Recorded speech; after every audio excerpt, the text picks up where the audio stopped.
Okay, it is 3 o'clock, so we're going to go ahead and get this meeting started.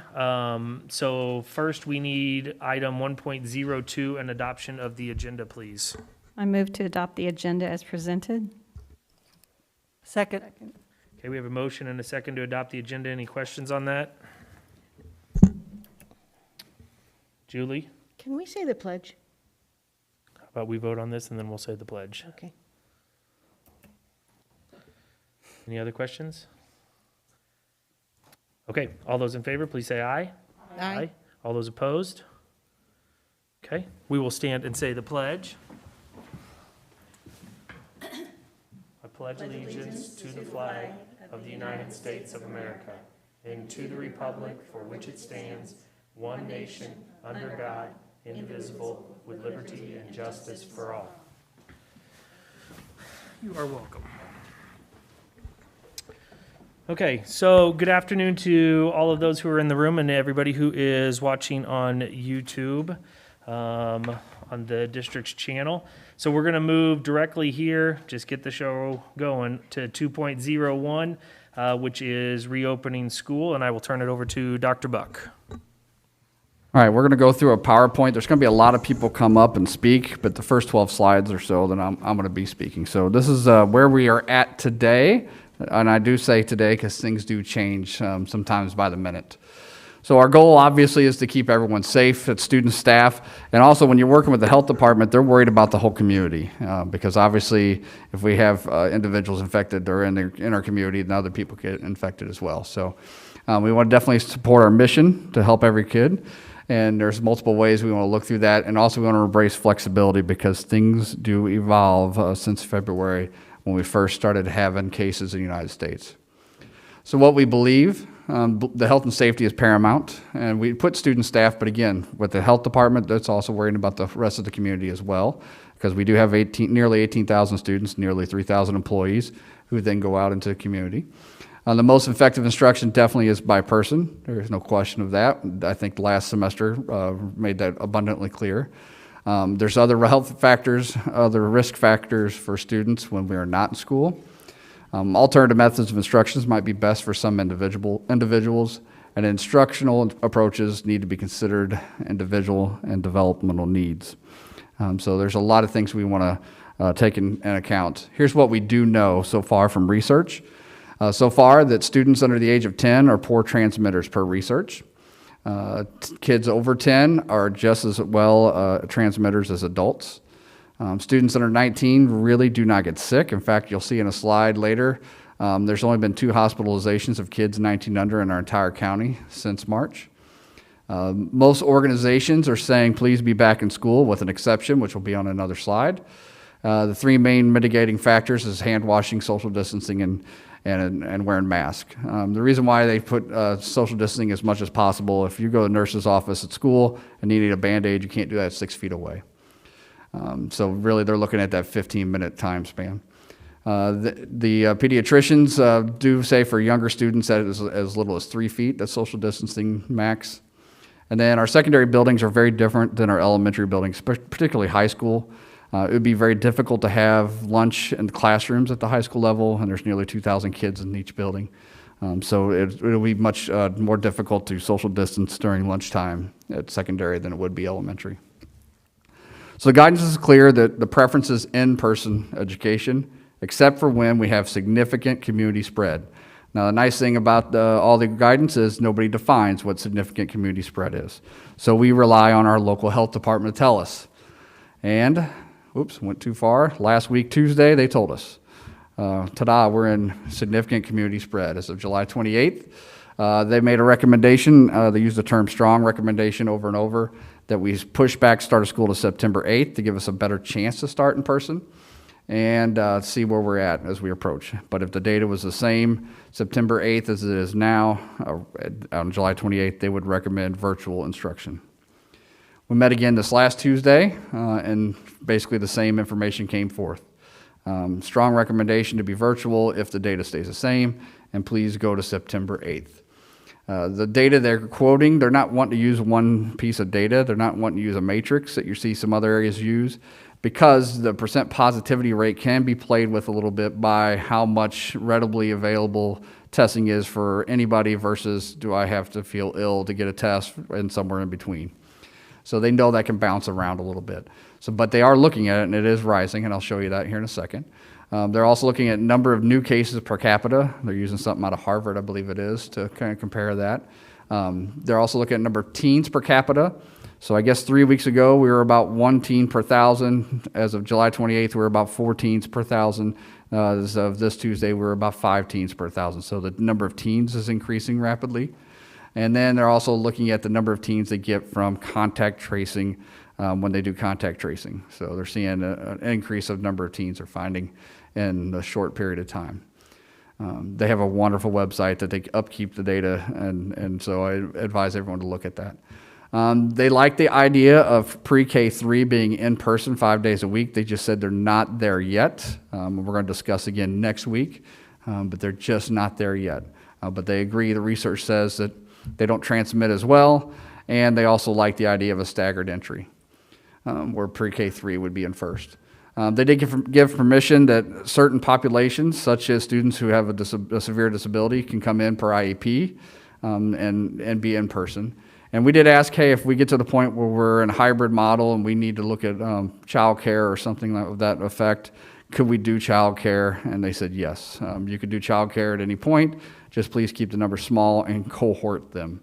That's a term that if you type it in, it's not going to look at spells right, but cohorting is making sure the kids who are together don't intermingle with other kids. So if you have 10 kids in a child care setting, they're not going to interact with other kids in a different child care setting.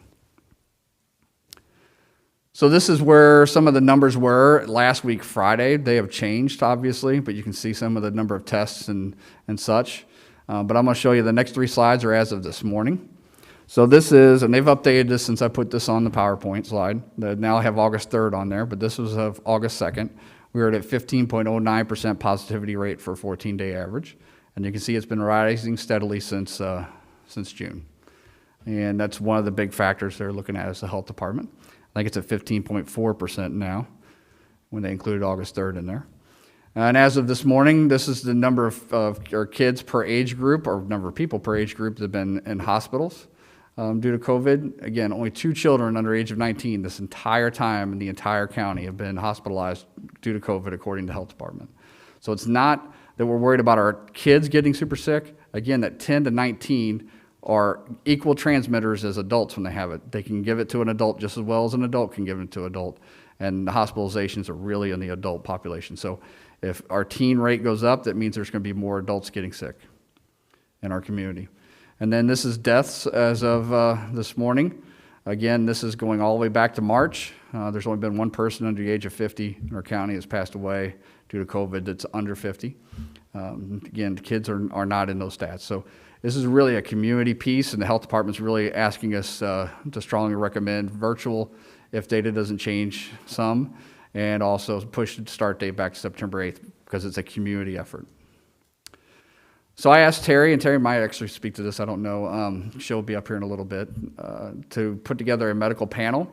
And so we did. We have five medical panel folks, and I think Dr. Miller, Terry, and I don't know, I think it was just us 3 with the 5. We basically went over our plan. They love our plan. They said they agree that kids under 10 are not getting sick. They're not catching it as high rate, and they're doing better with it. And they see a lot of other health-related issues as doctors for little kids not having school. In fact, one of them has a weekly or bi-weekly, I can't remember, pretty often screener they send out. And if a kid doesn't answer a question a certain way, they're trying to reach out for related services pretty fast because they're worried about kids who have not had schooling since March 13th. They encourage virtual participation in clubs if we are virtual or hybrid. I'm trying to get kids to connect virtually, and we're going to run with that idea. We talk a little bit about social emotional needs, but we'll let Dr. Barger talk about that. And then we talked about sports, just like everybody else. Nobody's weighing in on the sports part. The health department's not weighing in on it too much yet. But what they did say is if we have sports, we should not have full football stadiums for crowds, either limited attendance or online. There is some talk of, hey, not all sports are equal, and I know Misha is also weighing in on this, but that I think the part the physicians really agreed on was, hey, the crowds is an issue. So I can't thank those 5 enough. They spent a long time with us going through our plan. So I'm going to turn this clicker over to Dr. Kephart, who's going to go through the rest of us, unless you want to just use, you want to use the clicker.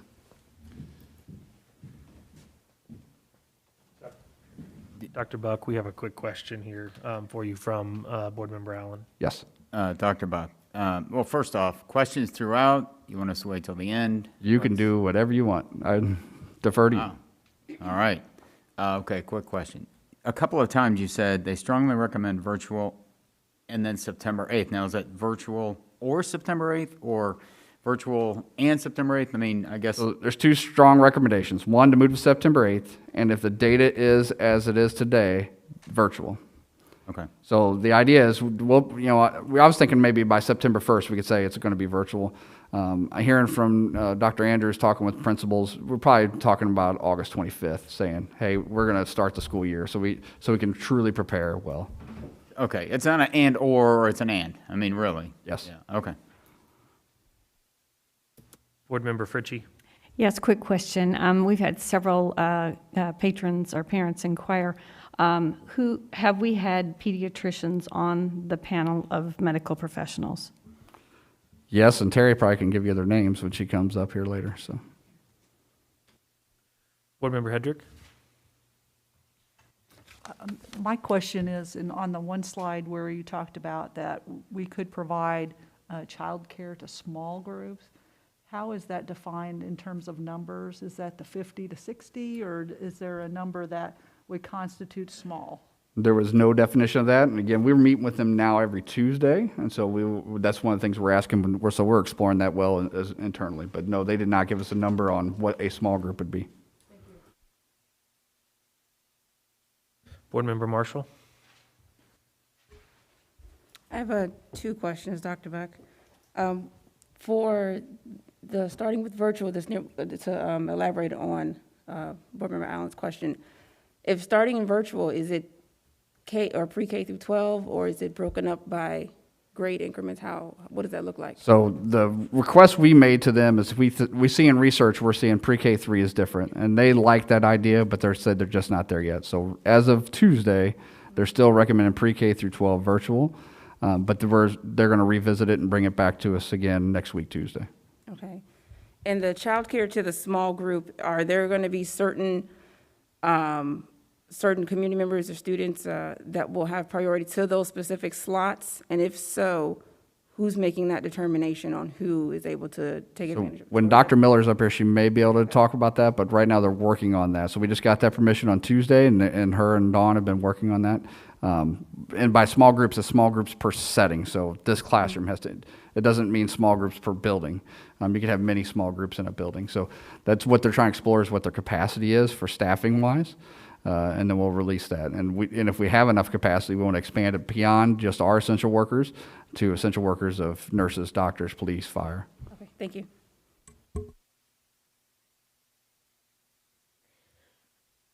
All right, so the next few slides are slides that you have seen before. It's just going back through definitions, and not only going back through definitions, but going back through the 2 different tracks that parents have had the opportunity at our first chance to declare. And those 2 paths, the first one is the in-person, the face-to-face learning with an instructor where course content and learning materials are taught in person.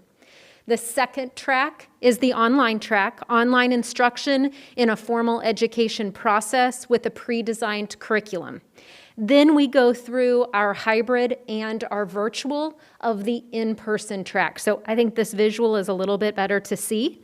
The 2 choices, the first, in-person, full-time in our schools.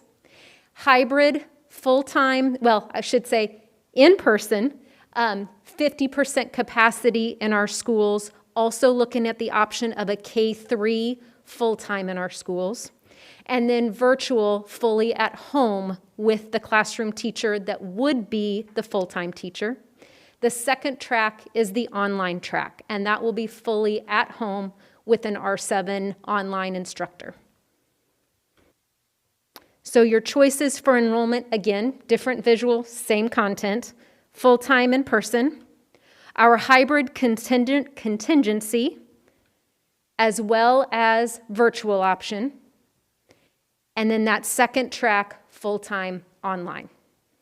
So as we go through today, you're going to hear in more depth with both instruction and operations specialist, different areas for these two models and specifics in the planning process for those. And again, these plans have been worked on with different teams of teachers, of leaders, of community members, and of those in the specialized field.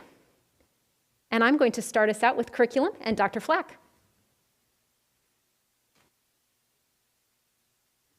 Thank you. So there is no doubt that with the closure in the spring, we were not able to teach all of the curriculum standards to fidelity, giving the same guaranteed and viable curriculum that we always seek to teach. And so we know that there's going to be a little bit of a gap for some students. Some of the research calls it just a learning gap. Some call it the COVID slide, much like you would see the summer slide. So we know that. So we've been working on curriculum recovery since the spring to really look at how do we ensure a guaranteed and viable curriculum as we move into the fall. So part of that is identifying where students are at currently as they come in with their learning. We know that's going to vary, so there's assessments that have to be done individually by teachers. We're working on that, beefing up our instruction and that whole piece with regard to items that we have. So we've done this kind of in stages. In the spring, we knew that there was a possibility of doing additional virtual learning. So we offered our curriculum teams, teachers, some additional hours to start doing some work in the spring, doubled down on that in June, where we give an additional 24 hours per course at the secondary level. At the elementary level, we've been working with an online group to develop that whole online learning component. And then in addition to that, Dr. Andrews now with those teachers who have been, or those students who have identified their online learning, we've been identifying the courses that we're going to offer. And in addition to that, those teachers will be developing some online coursework. That online coursework will help us with our virtual coursework because if we do move to virtual, we'll be able to pull from that online coursework and be able to use it in the virtual setting as well. So that's a good piece. So we've been preparing for that. We do want to make sure that we have a mirrored curriculum, that our online curriculum is mirrored in our face-to-face curriculum. So when students merge back into the face-to-face model, hopefully it's semester for those kids that are that have chosen the online version. That way they're not behind or ahead of the students that are doing this face-to-face. So we want to make sure that it is mirrored and ensure that we have again, a guaranteed and viable curriculum and that we're teaching to the Missouri Learning Standards, which all of our curriculum is aligned to. In addition to that, we've been looking at the resources that we use. Last month, the board approved several resources, including Gizmos and Electude, just as a couple of options. For teachers who teach those courses, they're able to pull some of those online resources and use it if they have to teach virtually, or we can use it in our online classes. So we've been looking at those resources. Another benefit is that several of our major adoptions that we've done over the last few years, for example, our collaborative classroom work at the elementary level or Eureka Math, those companies, because they know this is a nationwide issue, have been developing resources that they're pushing out to school districts that help us identify where those learning gaps are at and support teachers in that piece. So that's the work that we've been doing with curriculum. And I will turn it over unless there are questions. I have one question, Dr. Flack. You're talking about, will the individual teachers assess the students? We're not talking about a big standardized assessment, are we? That's correct. It'll be individual teachers assessing the students because we know those students who come in will be at various levels. So it'll have to be just like they normally do after the summer when students come in, you assess Right. where they're at and where you need to go from there. Thank you. All right, I'll turn it over to Dr. Shelton. Thank you. So I'm going to talk a little bit about the K-12 implication of being in school if we were going to be in school. And so one of the things as we talk about pre-K through 3 moving forward. Okay. pre-K through 3 moving forward is that all the school and community events, such as Meet the Teacher, Back to School Night, parent-teacher conferences, will be held virtually, and that's even if we were going to be in person. We also want to limit the interaction of groups within the school. So that means no grade level assemblies, no whole school assemblies, limiting the visitors to school. And then, when possible, staggering arrival and dismissal to use multiple entrances so that students aren't congregating at one specific place. We've also made the decision to pause attendance incentives and violations, and that includes our administrative practices that are tied to board policy JED, which is around course credit for our secondary students, and then around attendance letters and when students get letters for our elementary students, so we would pause those. Our grading practices would return to our normal grading practices that were in place prior to COVID and closure in the spring. And then all student field trips and travel have been paused as well for the time being. At the elementary level, in July, we had 1,000+ students involved in SLI over 6 sites, and so we learned a lot from the teachers and students. We learned, first off, that masks weren't an issue for students or teachers as they went through their day. By the end of SLI, it was just the way we do business and the way we operate, although I will still say sometimes I get a little tired of my mask. Reduced class size also made social distancing possible. So we did have classrooms in SLI that had 18 students in them, and we did have at least 3 feet between students within that classroom. We went through the process of assigning specific classes for playground and cafeteria, keeping students in assigned seats and in assigned locations without any issues. We did change kindergarten drop-off on the first day to make it later so that kindergartners could be walked in on day 1 with one parent with mask on, and that seemed to go well and be well received. And then had a virtual Meet the Teacher event that was put out by each site prior to SLI starting. We heard some feedback and concerns from SLI teachers, and Dr. Kephart and I met with each site prior to the end of SLI to listen to their feedback and concerns. We also met with some parents, teachers, and elementary leaders, and the biggest concern that was expressed to us was the teacher interaction with large groups of students and multiple groups of students, and so we've tried to put some things in place to address that. Moving forward, Dr. Buck mentioned reducing class size for K-3 to be able to be down where at a point where the county's comfortable having us in face-to-face interaction.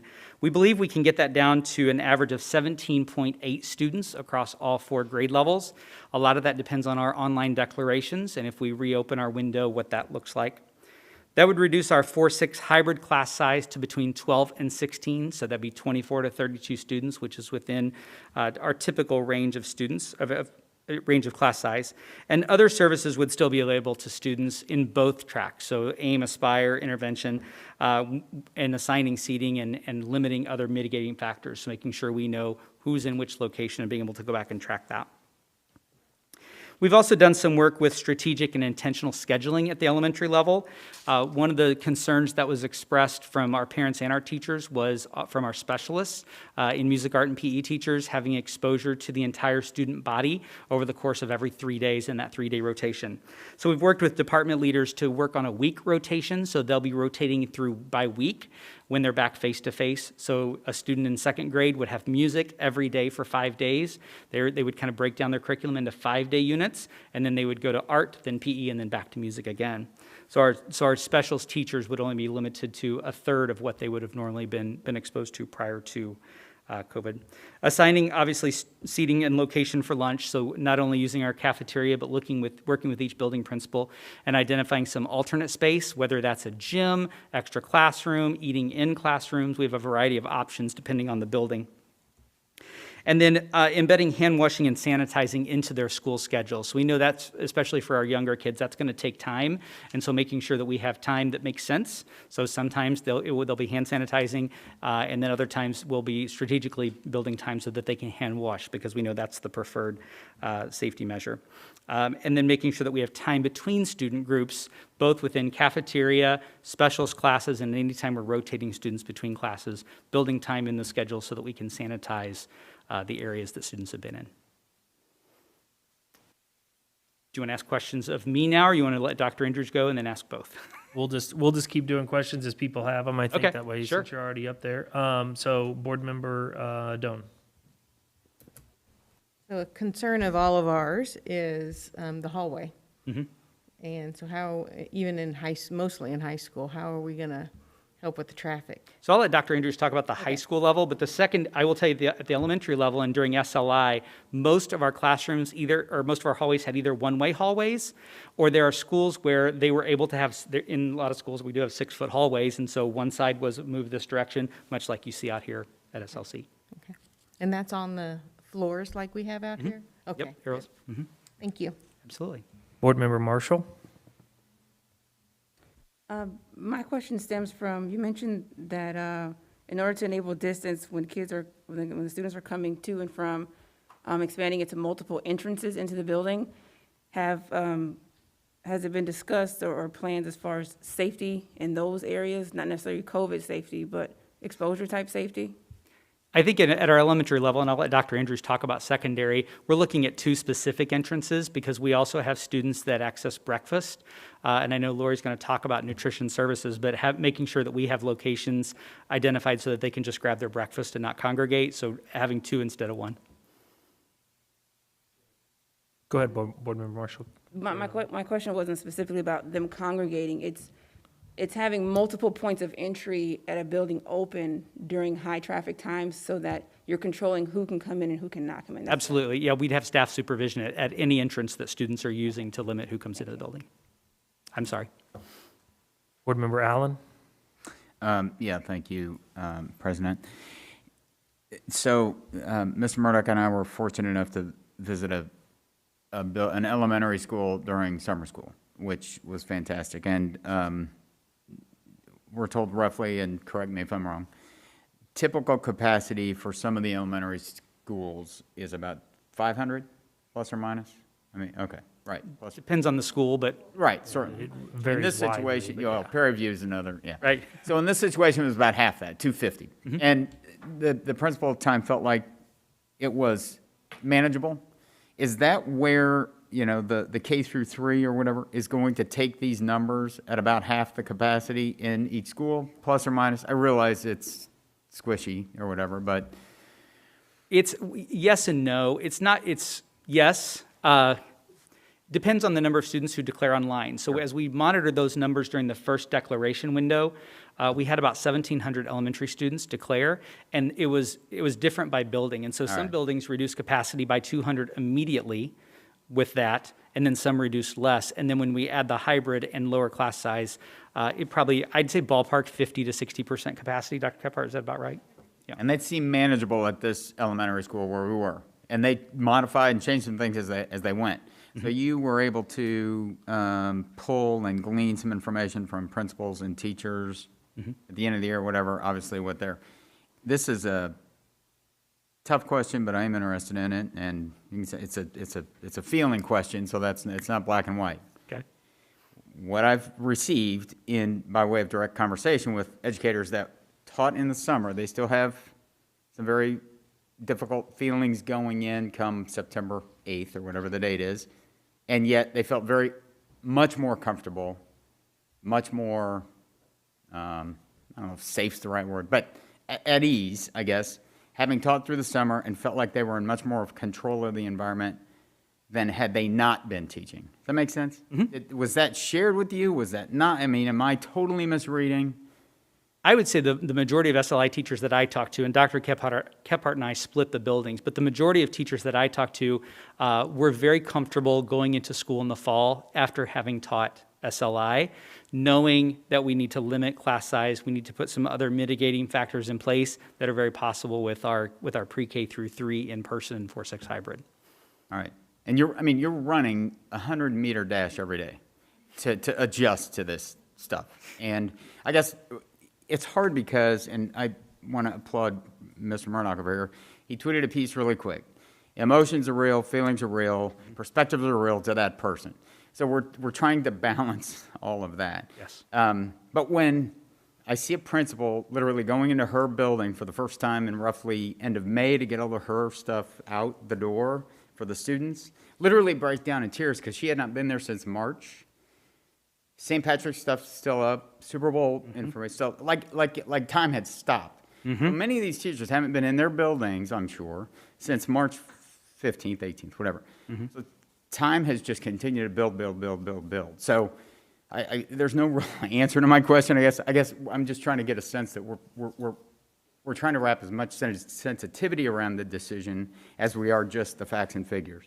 And I think that's why we continue to bring up SLI and talk about SLI, because even though you may not have been there, your colleagues were there. Yeah. And so you can hear from your colleagues, and your colleagues have a voice at the table. We talk to SLI teachers, of course, face-to-face. We also did some Zooms or Google Meets with kindergarten. And then some of our SLI teachers were part of our face-to-face feedback group as well. And so some of their colleagues from other buildings got to hear them as well. But we've heard the same thing that you have. We have teachers who are concerned, but at the same time, I think they're appreciative of the things we're trying to do to keep them safe, and that we believe will keep them safe. Okay, yeah. Board Oh, member. one more question, Go sorry. for it. Nope, go for it. I don't mean to dumb. So the hybrid class size, again, not hybrid class. So if we go to this K through 3, 4 through whatever, we do 2 days a week, 1 day open, 2 more days a week, those class sizes would also allow for space and distance and the whole 9? Because The I was hybrid- confused by yes. one of your comments, because one of the comments said, hey, man, we're going to have roughly 28, whatever, and that was standard class size?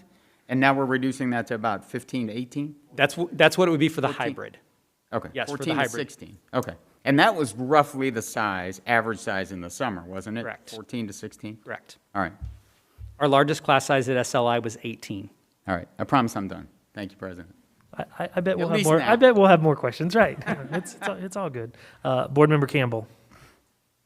I just, I want to say first, thank you for all the research that you've done since our last work session to really provide additional context for parents, additional context for teachers. I just really appreciate all the hard work and effort that has gone into gathering feedback and really being responsive to that feedback.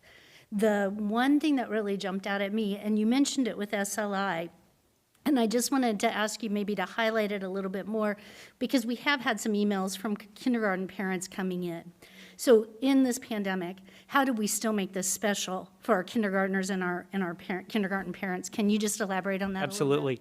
Absolutely. Met with principals today. So we actually have a plan, if we're face-to-face, to have kindergarten come in about 45 minutes after the start of the day with a parent. They'll be able to walk them into the classroom, get them situated, and that'll kind of be their start. That's exactly how it worked for SLI, and it worked very well. I was at Sunset Valley that day. We didn't have one tear from a parent or a child, which is always a good thing.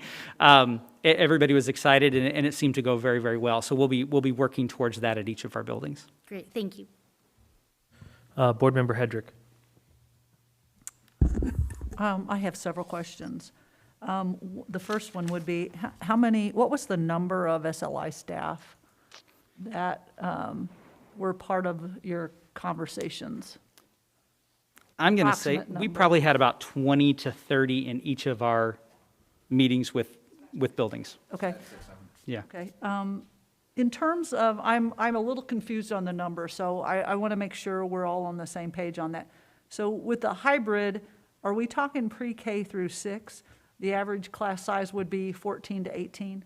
No, pre-K through 3 would meet every day, and we can do a class size of below 18. 4 through 6 would be hybrid, so the class size overall would be in that high 20 to 30. But then when you take half of those students, it'd be 14 to 16. Okay. I think that would help alleviate some concerns in terms of that question. And then I guess the other question from from your presentation, and it probably will apply to the secondary as well, and one we've had lots of comments about, in terms of sanitizing and the classrooms and hand washing and all that, and how much time that will take, and how does that affect instructional time? Does that make sense? It absolutely does, and that's been brought to us by teachers and principals and parents, and that's a valid concern. I think we're going to try to balance the time we spend hand washing, because if we take 6-year-olds to wash their hands every time they leave the classroom or go do anything, we're going to take a significant amount of more time than if we sanitize part of the time and hand wash part of the time. So when you think about what makes sense for kids, when they're coming in from the playground, it makes sense to wash your hands because you're probably dirty, right? But when you're going out to the playground, because we want them to sanitize both ways, we'll just hit hand sanitizer on the way out of the classroom. So the way we've worked with principals is anytime you're leaving the classroom or coming back to the classroom, you either want to hand wash or sanitize, but we want to do the one that makes the most sense. Okay, so what would be the sanitizing of the desks and the things inside the classroom? What does that look like in that scenario? Sure. So students are going to have assigned seats. So we're not concerned about sanitizing desks in between students leaving the classroom and coming back to the same place. We'd be more concerned if students are switching desks, which I'll let Dr. Andrews talk about secondary, but it happens at elementary and art. So we've built time in the schedule so that there's time to make that happen. We've reduced specials by 5 minutes and then increased the time between classes to 10 minutes so that we'll be able to sanitize both materials and the areas that students are. Thank you. Board Member Fritchie? Yes, okay. When we were talking about teachers and being able to be prepared in terms of their numbers and all of that, in their rooms, what basically I'm referring to Mike's comment about their rooms have just been left since March 15th. As a former teacher, I always went in early before we ever had to report and got my room ready. Will the teachers be able to have the freedom to get into their classrooms and set those up early if they so choose? I believe we've already had some teachers who have been in their classrooms, Okay. at least visiting and walking the building and things like that, and talking with some principals today. So yes. And I heard someone make a comment in the last few weeks, I can't remember who, but about perhaps some teachers, because of the reduced class sizes in those K through 3, would you be moving some teachers to other rooms to accommodate that? Some principals have asked that question if that's possible, and of course, we want to put the space is going to be at a premium, and if we have a larger classroom that we can put a larger class size in, we're going to do that, just so we can ensure the social distancing. Thank you. Okay, I'm going to ask a couple now. So I was holding out to see if anybody else asked ones that I had. One of the ones just kind of piggybacks on Board Member Campbell's question in terms of our pre-K and kindergarten kids. Is it possible, if we're going to be expecting them to be in the buildings anyway, that a meet the teacher night can actually happen even if it's in shifts in person? I think, and I know we've heard from multiple people, but I know as a pretty recent kindergarten parent, that sending a kid into a building, even on the first day of school, without having seen it, without having actually met the teacher in person, could be a pretty daunting thing. Is that something that we could consider? Do you think that's possible? We haven't talked through that. We did talk today with principals about what a meet the teacher could look like and how we could help teachers and kids form that natural connection that they're forming when they, to reduce anxiety and stress. Today, the conversation was around a paired approach between a video of like letting them see the classroom and letting them meet the teacher via video, but then scheduling some real time, whether it's Google Meets or whatever it is, in small group sessions so they could be able to do that. I think we would rely on the county and the County Health Department and Dr. Buck to let us know if we can actually do a larger group, and if we did, we'd really have to look at strategic scheduling of that. Okay. And then my second question would be, is at all of our elementary sites, do we have the ability to do outdoor seating that gets us away from, obviously, playground setting where the distractions would be pretty immense to try to have any kind of outdoor classroom or learning? Has that been explored? Do we have those options for when the weather is nice to get kids outside even more than what they might normally be able to? We've talked very basically about moving instruction outside whenever possible, and I know I haven't been to all of our elementary schools, at least inside, but I know outside we have a lot of green space, and so it would just take some strategic scheduling to make that happen so that we had identified areas for playground and then identified areas for instruction. Okay, and my last question is going to be, you mentioned that we're going to have multiple entry points, typically 2, I think is what you said, right, where students can be coming in. Will we also then have essentially staggered dismissals coming out to those particular sites so that we're not congregating as parents are coming to pick people up, all that kind of stuff? Yeah, so when, in talking with building principals, that's yes is the answer, but building principals are going to be the ones that determine that. Each of our buildings is so unique, and some of the traffic structures, and I know I've done a lot of work in some cases like Summit Point to not let cars back up on 150, and so they kind of already do a staggered dismissal. So some of our buildings already have that in place. Others are going to have to just see who shows up in cars and who shows up in buses, and I know Keith's going to talk about transportation, but that's going to have an impact on what we need to do. So that's going to have to be a plan that's kind of fluid and that we're responsive to what's going on. Okay, thank you. I'm sure I'll have more as we get towards the end, but any other questions for Dr. Shelton before we move on? Okay, Dr. Andrews. Well, thank you. Many of the things that Dr. Shelton was able to talk about there also do apply to secondary. However, we know there are significant differences as well with young adults that frequent our high schools going through. One of the first things I want to share with you is our in-person versus online course offerings. And I know you have had many, many emails saying, how am I supposed to pick if I don't have a list of online courses, etc. And I appreciate the patience as we have worked diligently in getting that first round of declarations. And over the past week and a half, the principals and I have spent many hours going through and have established now the courses that today, with today's data, we believe we can offer. And I'm happy to share that we have posted those to the R7 Online Academy website this afternoon. The other very positive thing about that is the number of offerings that we will be able to offer to our fully online students exceeds even my expectations when we started in based upon the numbers that signed up. So we have close to 200 course offerings at the high school level that we will be able to offer, and around 80 offerings at the middle school, which broadly covers the courses that students take. So some of the main questions around, will advanced studies courses be there as well as the regular level? And in almost all situations, the answer is yes. So we feel very good about that. Now, if you'll remember, we had 419 lines of evaluation, I think, on our high school one. Are there courses that are not going to be offered, that only 3 or 4 kids signed up online, with that? Yes, there will be some. But a vast majority of the main courses, almost all core area courses will. It's when you get into your elective courses that we won't have time to get through. One of the other major topics around that was IB and some of the IB/AP classes on that.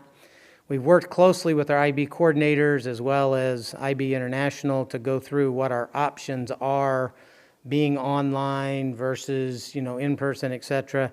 Normally, they will not allow a fully online course for IB. There's only a couple of certified online providers, but during the pandemic, we can have the ability to spread that out. The problem with many of our IB sections and the online declarations is you may only have 2 kids out of, IB math that picked online, and we obviously can't create a whole online section. So we are looking at the opportunity to live stream in some fashion, and we're still working out the details, many of our IB courses. And that's what our IB teachers requested from us. Don't make these kids make a choice and bring them out. We can take on that extra load of having to manage somebody streaming in and manage their homework while we're also managing our class, and please let them do that. I will say that is not an option that we are looking at just as a general choice. I want to stream into my English 10 class, and because I like that choice better than online English 10, because it just becomes an unmanageable situation for staff going through. But building principals and I, we've really evaluated and looked at the courses that we can do that, and are really happy that that increased the offerings that we have there. So that is out now.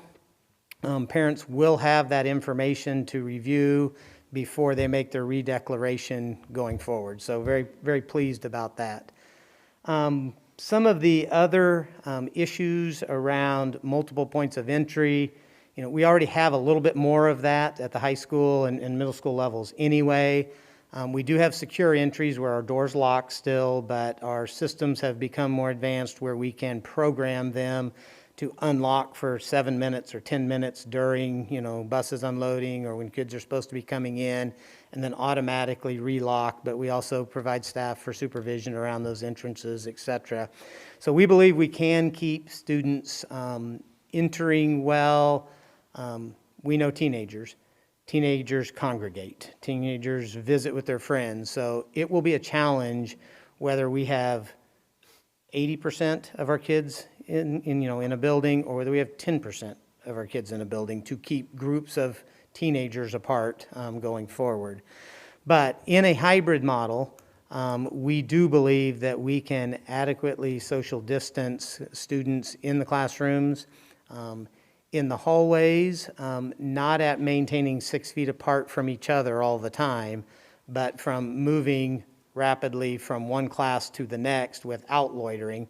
It's only 5 minutes anyway, but looking at directing, pathways, et cetera, and doing our very best to eliminate that stop and visit time and move directly from one classroom to the other to help that. We've evaluated lunchrooms by extending cafeteria space out into some adjoining hallways and broadening out some. If we are in a hybrid model, we believe we can create the lunch shifts to socially distance kids at lunch with that as well. It is a completely different story in a full-time face-to-face. And for us to be full-time face-to-face at a high school, we need the health department to tell us that social distancing is less important because we cannot provide social distancing with classrooms of 28 or 30 high school kids, hallway passing periods, lunchrooms, et cetera, going forward. But we'll continue to work with that data as the health department changes recommendations and stuff working through. Specialized large course offerings, some of our main concern areas there are in the music department, and we have shared some information with the board a little bit earlier about eliminating or putting a pause to 5th grade band this year, moving 6th grade band to virtual and recouping that staff to move into the middle schools and high schools to help with that. That does about 3 things. It allows us to offer an online offering in both vocal, orchestra, and band at both middle school and high school without pulling any of the staff from the existing sections that are already there, which can drive your class sizes back up further. It also allows us to team teach or to add sections into our biggest sections. If we have 50 kids in a choir, it gives us the opportunity to provide 2 staff members to that section and then separate those groups and find other opportunities from within the building, whether that's the Performing Arts Center, the Commons, to take half of the class in. They've been doing a lot of work on, which is performance time, which is sight reading time, et cetera, and they may go to the Commons and work on their sight reading while a group performs, and then now are able to socially distance because we've halved that group down.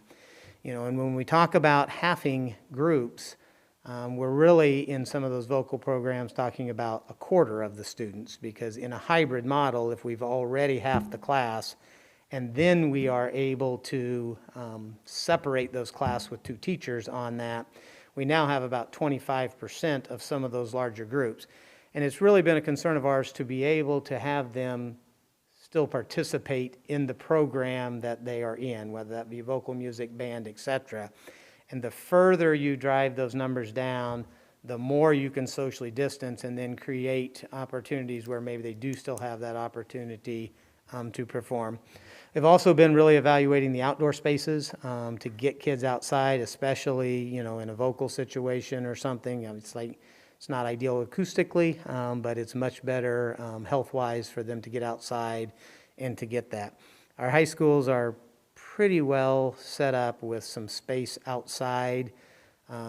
We wish we had the great outdoor lunch seating with the shade structures that you see up here at North at all three of our buildings because there are going to be people fighting for that space for outdoor classrooms on a regular basis. But I think that's kind of, I'll stop there on the class side. Do want to talk just a few minutes about sports, eligibility, and activities. There's been a little bit of misperception out there about those students who choose a fully online option and whether they are eligible or not. And they are eligible. They would still have a full course load as long as they have at least 3 credits on their schedule. They are eligible for those activities and would be able to participate. Sports and activities in general, we've been closely working with Rich Bouchard, our district AD, as well as our building ADs, building principals around our summer conditioning programs. I think we've been very successful in that. I will tell you, we have some pretty stringent guidelines around the social distancing aspects. I know we've seen cross-country kids that when you're ready to cross the street, they bunch up and they don't keep their distance quite as well as we would like sometimes. But overall, as I've visited programs and stuff, kids are doing a good job and coaches are doing a very good job of designing their drills and programs around that. The concern with sports and activities is that's conditioning, that's not competition.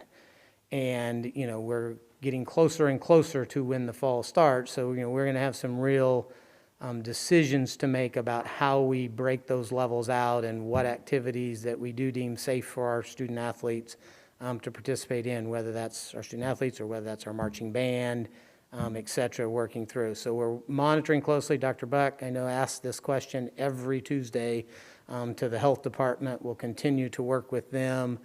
We're gathering info from our coaches, our ADs, our building principals, everybody really trying to address that question in a responsible manner, knowing that sports and activities are a big part of a student's health and well-being, their involvement, but also safety becomes a very important factor in that as they're together. So.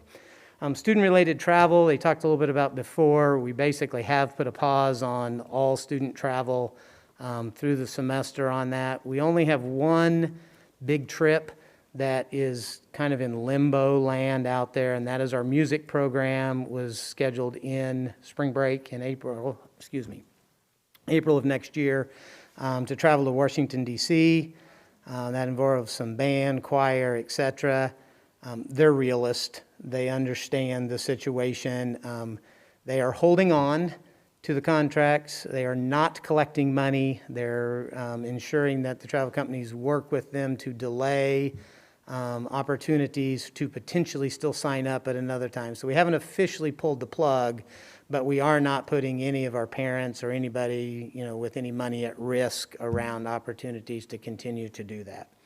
The last ones I will say, Herndon Cass, Summit Technology Academy, and Summit Ridge, just a quick update on those. Herndon Career Center had announced that they would be in person even when other buildings were virtual because they can social distance. They have large facilities for well-being and the different programs that they have. However, then they got back with us and said at their board meeting, Raytown District is all virtual for the first 2 weeks starting September 8th, and that would include Herndon. So our kids will be in a virtual aspect that attend that at the first. So far, Cass Career Center is still planning to be open. They can also social distance their students in the program, they think, and they are scheduled to start on the 24th of August, so we would be working with our students if they are still open and available for that.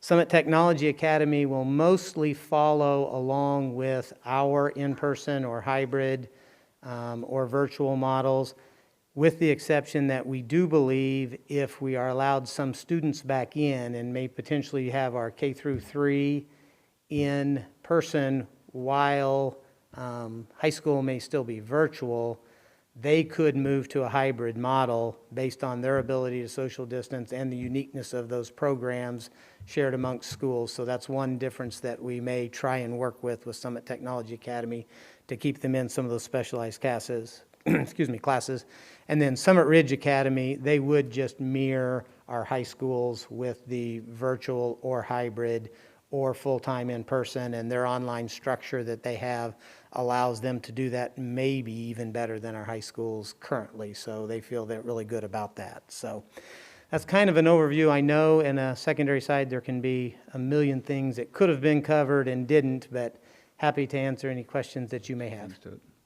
Before we get to questions, I want to add two things. So IB, I think there's about 17 courses we're talking about in IB.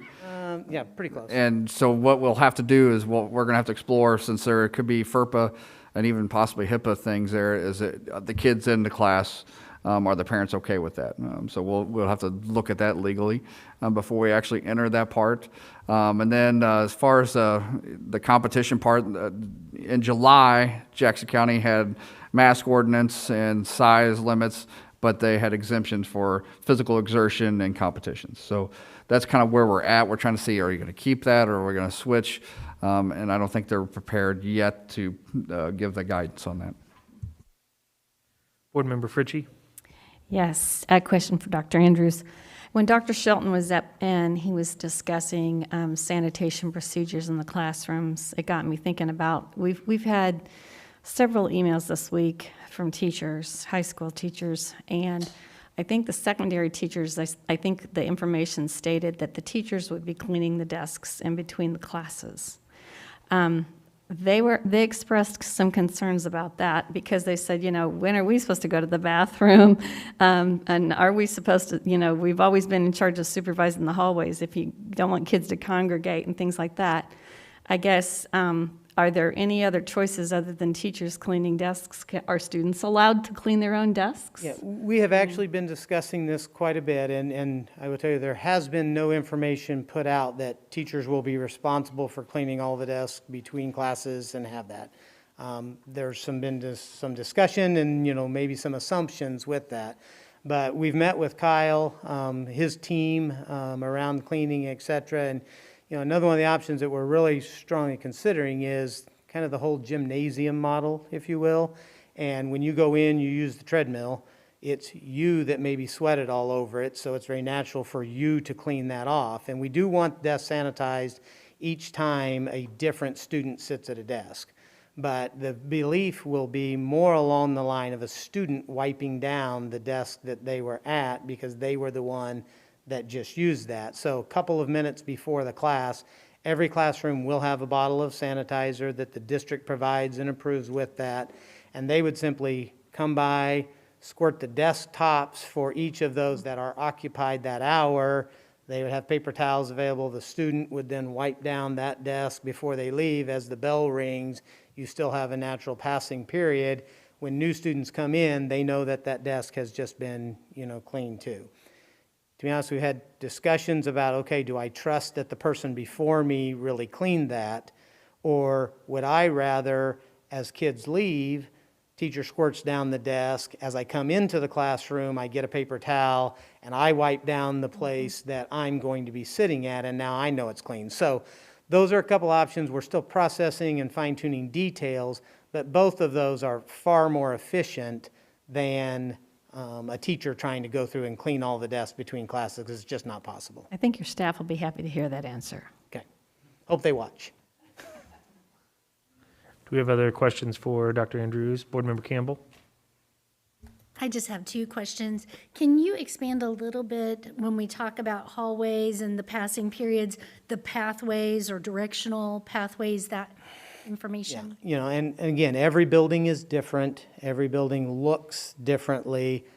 Principals have been sitting down with their administrative teams and talking about opportunities to route people in the most efficient manner. Pleasantly Middle School used to have 1,400 kids at it at one point in time, just before Bernard Campbell opened. At that point in time, they had an up staircase and a down staircase, and it was difficult to train kids, but once they got it figured out, it worked pretty well. So, they are analyzing the opportunities to say, you only go up at this end of the hall, you only come down at this end. Very similar to we've been able to structure here at Stansbury Leadership Center. And then, some hallways, Summit Lakes is a perfect example.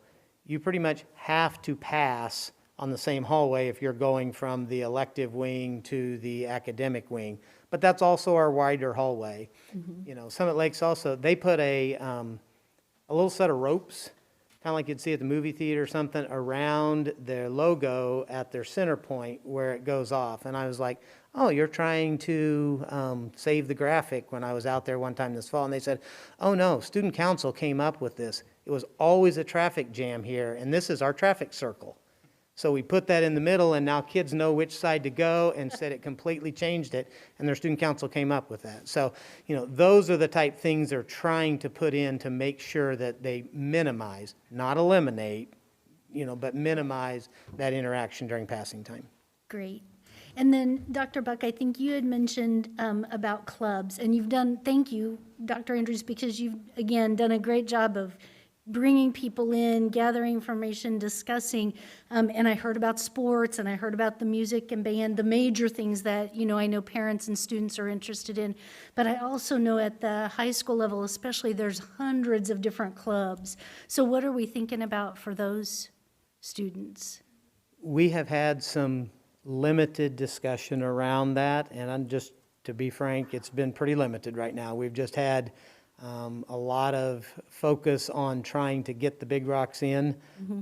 But I appreciate the heads up, and we will look at those stronger and see what opportunities are there.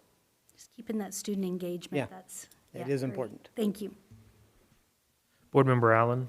This is a question that was answered in, board questions a little bit differently, and maybe this is later. You're here, so I'll ask you, Dr. Andrews, more about the courses that have been designed. So basically, we built courses into the R7 Online Academy from ground zero versus, buying pre-written, pre-drafted curriculum. And I get the question occasionally, I know others have too, sort of, why was that? Was it a budgetary issue? Was it a rigor issue? Both those things, and the answer here is, it was really the rigorous issue in the course meeting our guidelines. So expand on that a little bit, because I think that's a common question, not just educators here, but families and the like across the city. Rigor is one. I would probably say alignment more than Okay. simply rigor.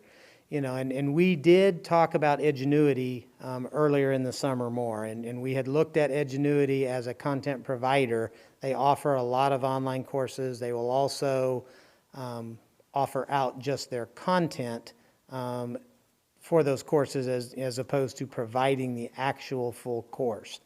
So at one point, we believed that that might be our best opportunity to take more load off of our teachers in having to develop less content. We did get all of our curriculum specialists and our department chairs from all of the departments. And over the summer, we had them take that course catalog from Edgenuity and then do a true one-by-one step through with the courses in our career education and planning guide for the high school and see how well they lined up. Then also looking at that content with our curriculum standards and seeing how well they lined up. The initial hope was that those were going to line up very well, and we were going to take more load off of our teachers by providing them more ready-to-go curriculum from Edgenuity. What we found was they didn't line up near as well as we had hoped, and we heard back from our curriculum specialist, our department chairs, this doesn't line up as well. We really like what we have been developing, knowing that we may go virtual much better in alignment, and we would rather put the focus and the resources towards us continuing to create, especially as the summer went on and it became more likely that we would be in a hybrid or potentially a virtual. We didn't want our face-to-face teachers who are now virtual creating content and trying to keep up while our online teachers were using Edgenuity curriculum and maybe not aligned, and we said, we need to pool those resources better in-house, develop the materials for those courses, and then they're going to be prepared for our online course. Now, if I'm hybrid and I need 3 days a week of that material, I'm going to access that same thing that's been developed for that course. if I end up having to go virtual, I'm also using that same material now, and it's much better alignment with our courses. So that was kind of the process that we went through. And Dr. Flack really helped work with the curriculum specialist and that curriculum side evaluation on those as well. Thank you. If I would add, the gap at the elementary level is even greater. We didn't find anything online anywhere that could do what we've created. So we're pretty excited and proud of what we've done there. Some online is better than others. The living story around here is we had a kid go through one particular company last year that got 3 complete credits in 18 days. So that's not, we don't want that. We want to provide the quality education the best we can, even if it's in a virtual environment. Any other questions for Dr. Andrews at this time? You might see us later, I bet. Very good. All right, Happy thanks. to. Thank you very much.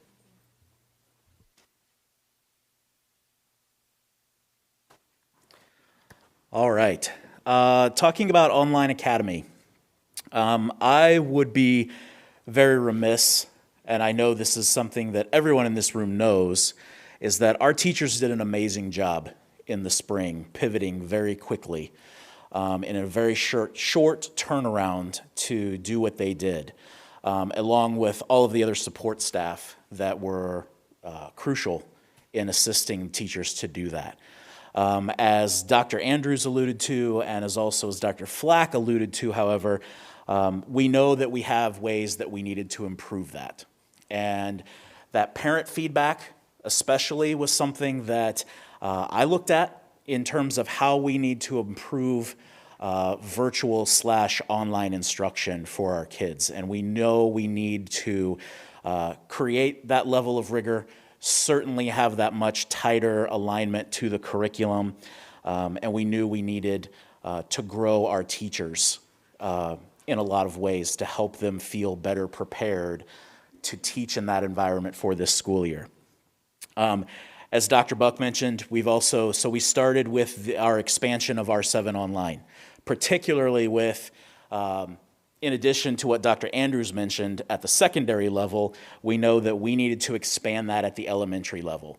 Again, like Dr. Buck said, we did not find anything good from outside vendors for an elementary offering. We knew that we had the capacity in place to do something much better and to offer something much better for our kids. I shared with also some of our new teachers last week just how fortunate we are to be in the place that we are in the district already with devices and with our school and with Schoology being in place for several years at this point, when we know that there's districts just now jumping into that realm. So we are most definitely ahead of the game in that aspect.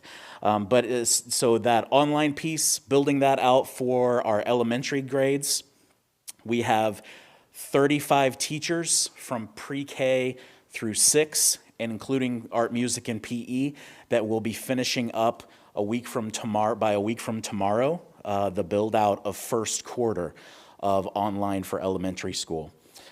We've also done specialized work with our special services department over the last couple of weeks to better equip them to serve our IEP and our 504 and our other special services students as well in an online or a virtual environment.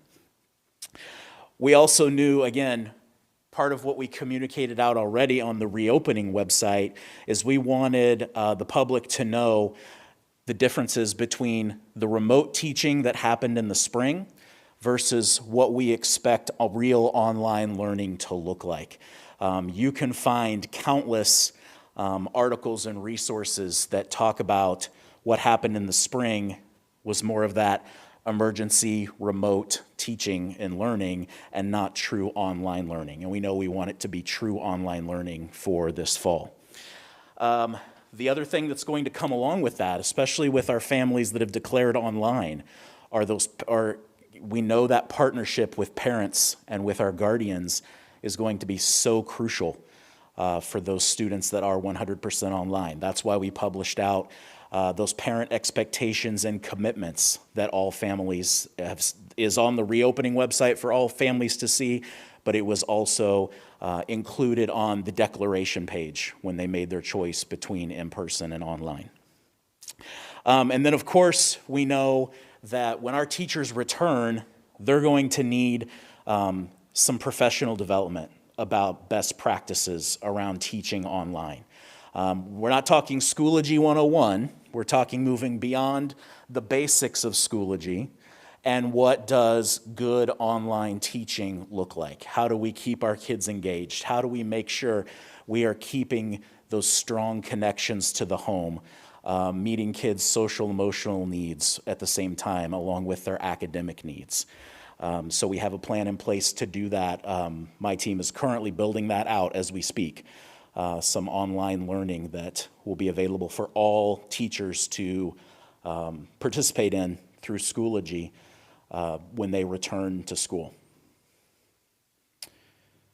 Questions for me?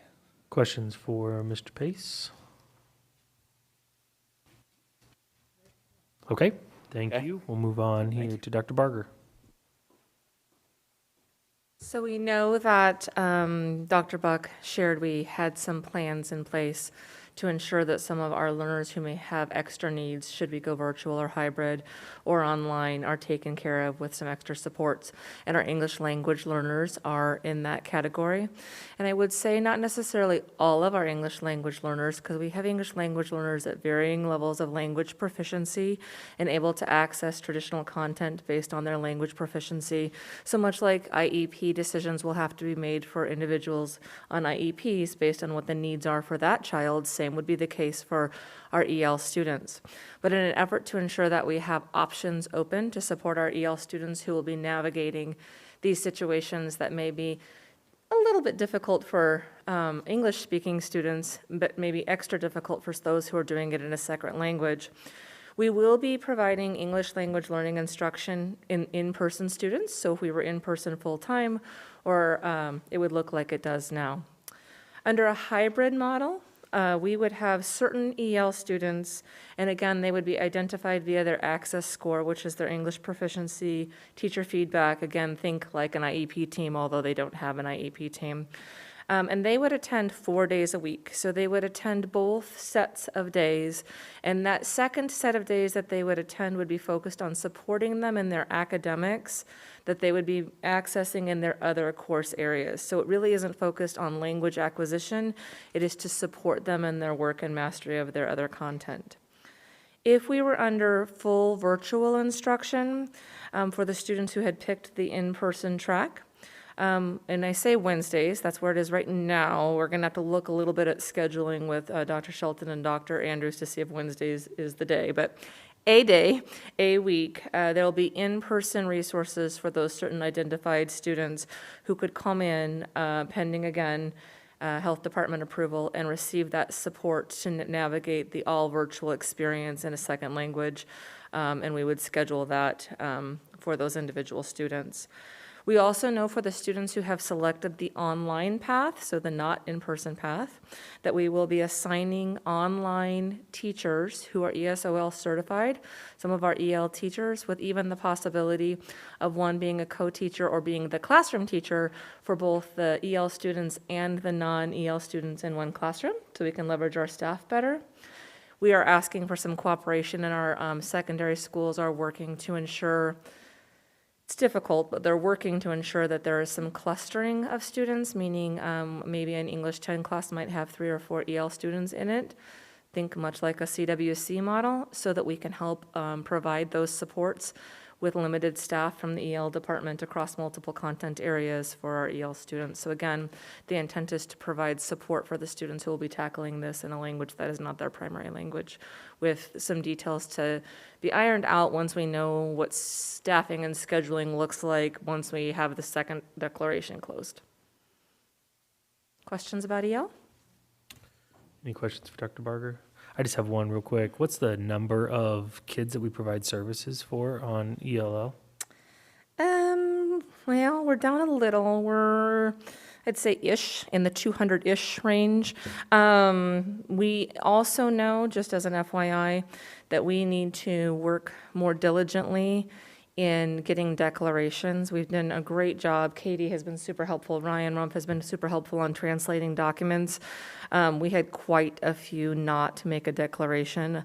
And so when we if we reopen a declaration window, we plan on having translators come in Spanish in particular, will take care of it, I think, and reach out to individual families and seek those declarations out, because we don't have a fantastic measure right now because of our lack of declaration there. And my other question associated with that, it's been a goal here recently to try and get our English language learners into their home buildings as a result of different programs and stuff. Is that still going to be the goal for them to be able to receive services within hopefully their neighborhood building, or is this possible that they may have to travel to other buildings? So yes and yes. The first is that based on spring recommendations, some families have enrolled in their neighborhood schools based on some decisions that were made last year, and those would be those students who had higher proficiency levels, in which we gave families choice. We decided once pandemic hit in the spring to move into a choice for families model versus the happening next year model, and then pace that out, but we did have some families choose into that. And then we also know that we will still have our centers that are still very concentrated, and that may actually be helpful in some capacity this year from a staffing support perspective. But again, the long-term goal is still to have our EL students attend in their residence schools outside of the pandemic. Thank you, I appreciate it. Anybody else have questions for Dr. Barger? Okay, Dr. Mathis. Good afternoon. I'd first like to start by thanking all of the special education staff and the families for their patience and understanding as we are most definitely navigating some uncharted waters. I've had the opportunity to visit with several staff members and Q&As and received some emails and some parent phone calls and have been able to talk through individual situations. I would invite that, as anything that I say today is going to be somewhat of a broad-stroked approach to a very individualized process and program. So I do invite that participation in conversation, either with myself or one of the district program coordinators, or someone that the families feel more comfortable talking with. But since it is very much an individualized plan, some of the things that we'll talk about are somewhat generic or general statements that may be very situation dependent. So I do want to start by talking through LSR7 online. Any student who has declared that they would like online services, we would still provide IEP services through those courses or the specialized instruction that they need to make IEP goal progress. They would also receive their related services if they were in a fully online format. As Kyle Pace mentioned, we've also been working with special program teachers to build some online course content, and we put out an RFP for a teletherapy platform so that we can look at that for use at the early childhood level for teachers and special education providers. As well as some of our special program teachers, where we needed something a little bit more interactive and engaging in that online format, but that could also be utilized should we be in a virtual model. If families selected in person, for our kindergarten through third grade and our special programs, that obviously, if we were in person for everyone, they would receive their IEP as written. But if we were in person for just K3, we would also have IEP team decision, perhaps bring in fourth grade and older that are served in special programs. The reason for that is students who are served in special programs spend typically the majority of their time in a special education setting. So even if we were in a hybrid setting, for instance, they would be able to go to their general education minutes that are part of their IEP on their hybrid assigned days, but on the other days, they could just be receiving specialized instruction in that special education setting, and it would not change the class size under that hybrid model. So I also want to clarify that in that hybrid model, they may attend additional days per that IEP team, but it doesn't have to be all or nothing. It doesn't have to be either the 2 days or 5 days. It could be 3 days, 4 days, or 5 days. It would be an IEP team decision to determine what that student would need in order to make progress on their IEP goals and receive the support and services that they need. I do want to clarify that Miller Park Center is entirely a special program. That's listed as a separate bullet because I think it's important that everybody knows that's an entirely special education school and program. So that too, students who attend Miller Park Center would be part of that individual IEP team decision to determine if they require additional attendance days to make progress on their goals. At the early childhood level, we have multiple programs, and there are some differences between those programs. I do want to clarify, in some of the communication, you'll see lumped together pre-K through third grade as 5 days per week. I do want to clarify that none of our early childhood programs attend more than 4 days per week at a max. So I do want to make that clarifying statement because sometimes it's lumped together in communication and I just didn't want to cause any confusion there. But at the early childhood level, we have early childhood special education where students could be online or in person as well. And we have providers preparing to do either online or virtual services as needed. We could be in a hybrid model, but if we are part of the pre-K through third grade being able to attend full-time, we would look for students in early childhood special education to attend that full-time 4 days. We also have title students that would follow that same model where we would look for them to attend those 4 days, or if we needed to be hybrid at that age group, we could do that as well. In the Head Start program, that looks a little bit different in some of their requirements. I could talk for a long time about those, but we don't have time for that tonight. So in Head Start, what we will start with is a hybrid program in order to meet their program requirements. We will start with that, and then we will look to increase the numbers within that. But any students who are served in Head Start would be served in person. We'll start with about 10 per session, and then we can go up to 17 per session, but we would wait until after, toward the end of September to determine whether or not we would start additional students in person after that beginning of October. So those students who are at home, though, would receive virtual support as well. We would start with a Monday, Tuesday group, and then a Wednesday, Thursday group, because early childhood services are not provided on Fridays, and that's when they do parent follow-ups and meetings and screenings. So then we might be able to increase the number of days and/or students in those programs over time as guidance changes. Let's see. Also, parents as teachers in early Head Start will be provided, and those will all be starting as virtual visits and virtual screenings per the guidance. And then any of our staff assignments across the board in special education and at the Early Childhood Center, including all of the programs, we are going to have to look at staffing decisions based on enrollment and declarations.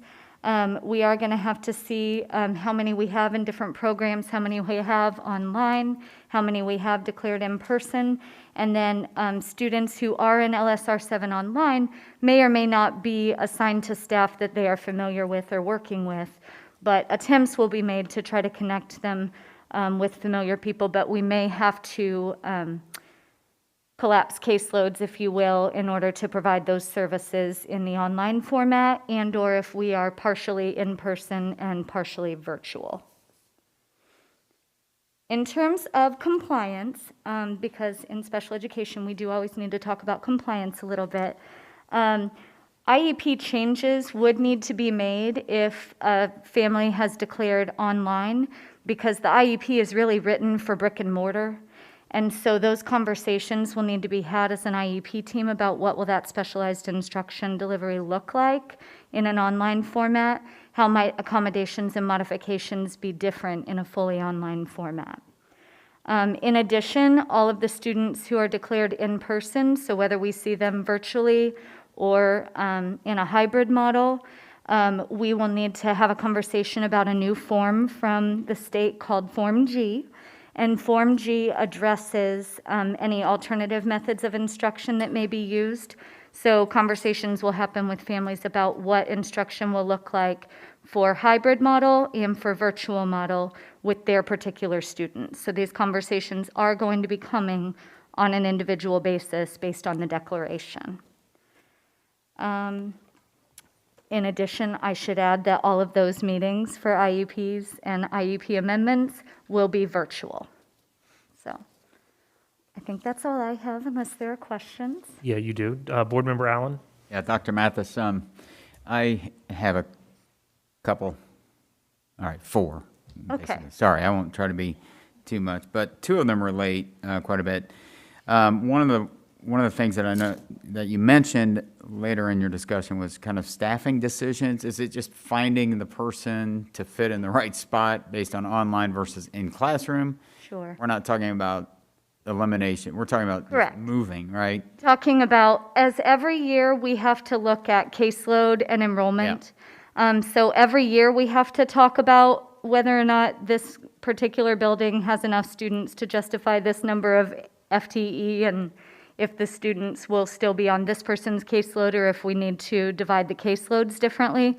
This year just happens to be a little more complicated. Yeah, okay. Yes. But we're not, I want to dispel any sort of conspiracy theory that we're eliminating positions based on blah, blah, blah, blah, because that Thank has you. been out there, of course. All right, thank you. So we're not planning on any of that. That was not what I was Thank you very saying. much. I Thank thought you. so. Caseload based on enrollment Excellent, and where we need the good. staff. I just can't imagine what's already, out there stirring. And then will you talk about the challenges a bit, and maybe this is for another time, but it's important, and it's certainly important pre-K and getting kids on the right track early, right?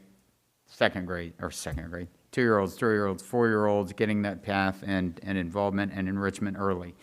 So the challenges, because you mentioned some of this testing is going to be virtual. Tough, right? Yes. Elaborate a little bit on that, and then how do we get out and recruit families to get engaged? Because I know that's, or I've understood that to be a bit of a challenge as well. PAT, well known years ago, maybe that's diminished a bit. How do we help overcome that issue? Well, most definitely, I know that Carrie Boehm and her team works really hard to make sure they're well publicized in all the pediatrician's office and in the grocery stores and in the public, and their Facebook presence is pretty strong. I would also say that anytime you see someone with a cute baby, you should ask them that if they're enrolled in Parents as Teachers. I learned that from Carrie Boehm. So I think most definitely we want to continue to advertise that those services are available, and though things look different, our parent educators are gifted at being able to continue to reach families and meet their needs and connect them with resources as appropriate. So even though things are happening virtually, they're still able to connect with families and still able to move through what may be developmentally appropriate and where they can see, and where some of it may look more consultation-like. Really, when they're visiting with families, they're really working with families to work with their children themselves. All right, 2 more things. Sure. Did you drive down these decisions, or I know they're not decisions yet, you're still being flexible, but was that primarily from family input or staff and educator feedback, or both? Or both, I guess. When you say what the recommendations look like? Right, yes. Really just kind of aligning with what the county recommendations are, and then knowing that a lot of our families, when we were in the spring and we had to pivot very quickly to how we were providing supports and services, knowing that some of our students who are served in special programs and require a lot of additional support, that if we're allowed to be in person, that really we want to try to be in person as much as possible for our students with the highest level of needs. And I heard that a lot from our teachers and staff that work with the students, as well as the families. All right, thanks. Sure. Board Member Campbell? Thanks, and thanks for the additional detail as well. I just want to really highlight the question of, because understanding the in-person, but certainly if parents and the students want to look at the option of online and they have an IEP, what I clearly hear you saying is services will be provided whichever path you choose. Correct. We can provide specialized instruction and related services in the online format. So if they choose online, we can deliver that online. It just may look a little bit different than what happens in person. Sure. So those IEP meetings will need to be held to talk about those specifics. Great. So they can make their choice, and then you guys will be contacting them about the IEP meetings going forward. Yes, absolutely. And then we've talked about IEPs. What about students on 504s? So students on 504s, that's actually in Dr. Hill's wheelhouse, but what I can speak to is that they would still receive their accommodations as written in their 504 as appropriate, whether they choose online or in person. Great. Thank you. Board Member Hedrick? My question really is about the need to revise IEPs, and what does that look like in terms of time? And when those, when will those pretty much be finalized and, or have to be in terms of when the school year starts? So that's the fun part. We are working hard, the program coordinators and I are working hard to develop resources so that it simplifies the process for our staff, so that when they are reaching out to their families, they have everything right there in front of them to be able to use to make those conversations go as quickly as possible, and the paperwork part of that go as quickly as possible. So we're trying to develop ways of supporting that effort behind the scenes. In terms of timeline, I would say the second board agenda item is part of that conversation in terms of when teachers start back, because I do need to have teachers begin to contact families far before we would get to the proposed start date of September the 8th. Thank you.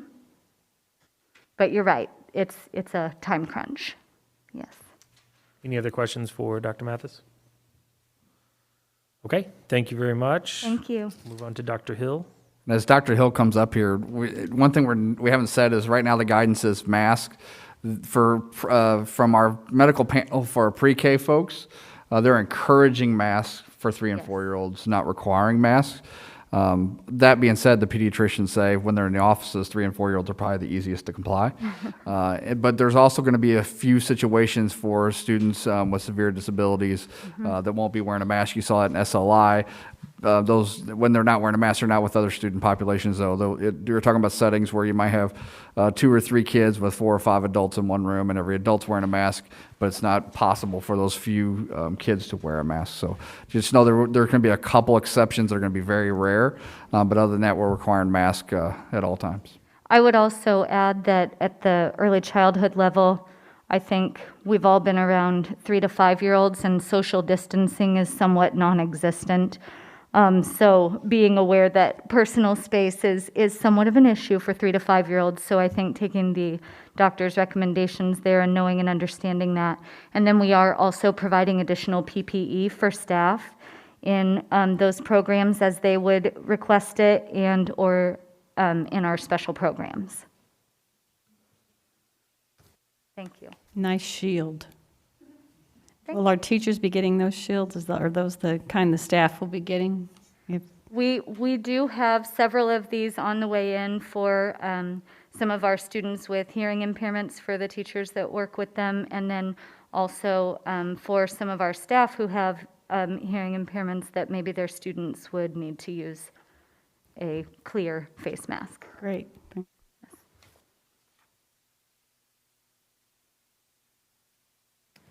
Good afternoon. Thank you again for this opportunity. I would just like to say we've been sitting for an hour and a half, and my wheelhouse is well-being and student support and self-care.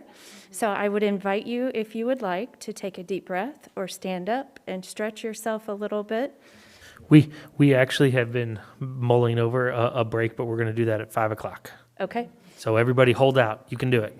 Okay. 25 minutes. Okay, so Okay. I was just going to offer a couple of deep breaths for everyone appreciate because it. this is a lot of information, and I'm sure just as we have been working very hard, I appreciate all of you taking questions from our community, and please know that I understand as well the stress you may be under. So student support and well-being, and as my colleagues have been up here, there have been several themes that have been coming up as I have been reading through my notes. A sense of belonging, community building, but overall, student support, we are really stressing the safe, supportive, and equitable learning environments as we return to school. How do we do that? As adults, we would need to cultivate the sense of belonging and community. Dr. Buck talked about this decision, while it does isolate our school district, it is a community decision as well. Provide structures for physical and emotional safety. Everyone up here has talked about safety in some form or fashion, and my colleagues that will follow me will continue to talk about safety as well. We need to create space for student voice and agency, as well as voice for teachers to have the opportunity to share where they are in this spectrum of COVID-19 and racial inequities that have happened over closure. And then we also need to provide the tiered supports for our students in order to meet all of their needs. So as we work through reentry, we have been highlighting, and I say we, and a big thank you and kudos to our school counselors and ed therapists that have been assisting me with the reentry components under student well-being.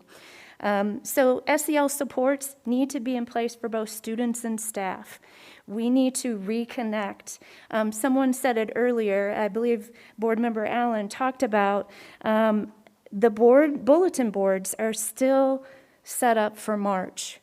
And that's a loss. And we need to name it that it was a loss and name what we're experiencing and feeling. And, every adult needs to have that moment when they re-enter the building, just like we all experienced when we went to the grocery stores for the first time with a mask, or we went to a place that we normally went to without a mask. We have to get to that place where we can see what it's like in this new normal of a mask. So SEL supports need to be in place for both adults, and then we need to cultivate and connect our adults to build their capacity to assist our students. I talk with my colleagues, and I've read a book, and the title is not always so nice, but it's If You Feed the Teachers, They Won't Eat the Students. Again, if we take care of our adults and we provide self-care for our adults, then our adults can provide for the care of our students. So even our SEL components for our students, from the specific plan, we have curriculum components in place, we have choice boards, we have multi-tiered systems of supports in place, whether in-person or virtual, we are still able to utilize those components. For staff, it's very important that our building principals and our supervisors provide those ongoing opportunities for teacher self-care. And we currently have referral systems, and those referral systems have been in place for students for many years. Counselors speak with our staff about how to refer a student to see the counselor, and then our counselors are also that web of connection to our ed therapists, and then our ed therapists and counselors are also that connection to wraparound services within the community. So whether it's direct or indirect services, those referral systems have been in place for many years. And then finally, we want to provide not only a welcome back message for our staff, but an ongoing SEL well-being message. I've been working with Katie Bergen and her fabulous team. We may recruit some of you, even Dr. Buck or other leaders, but really get those voices in front of our staff and our student voices as well to talk about how we can support one another through this reentry process. So I'll take any questions if you might have any.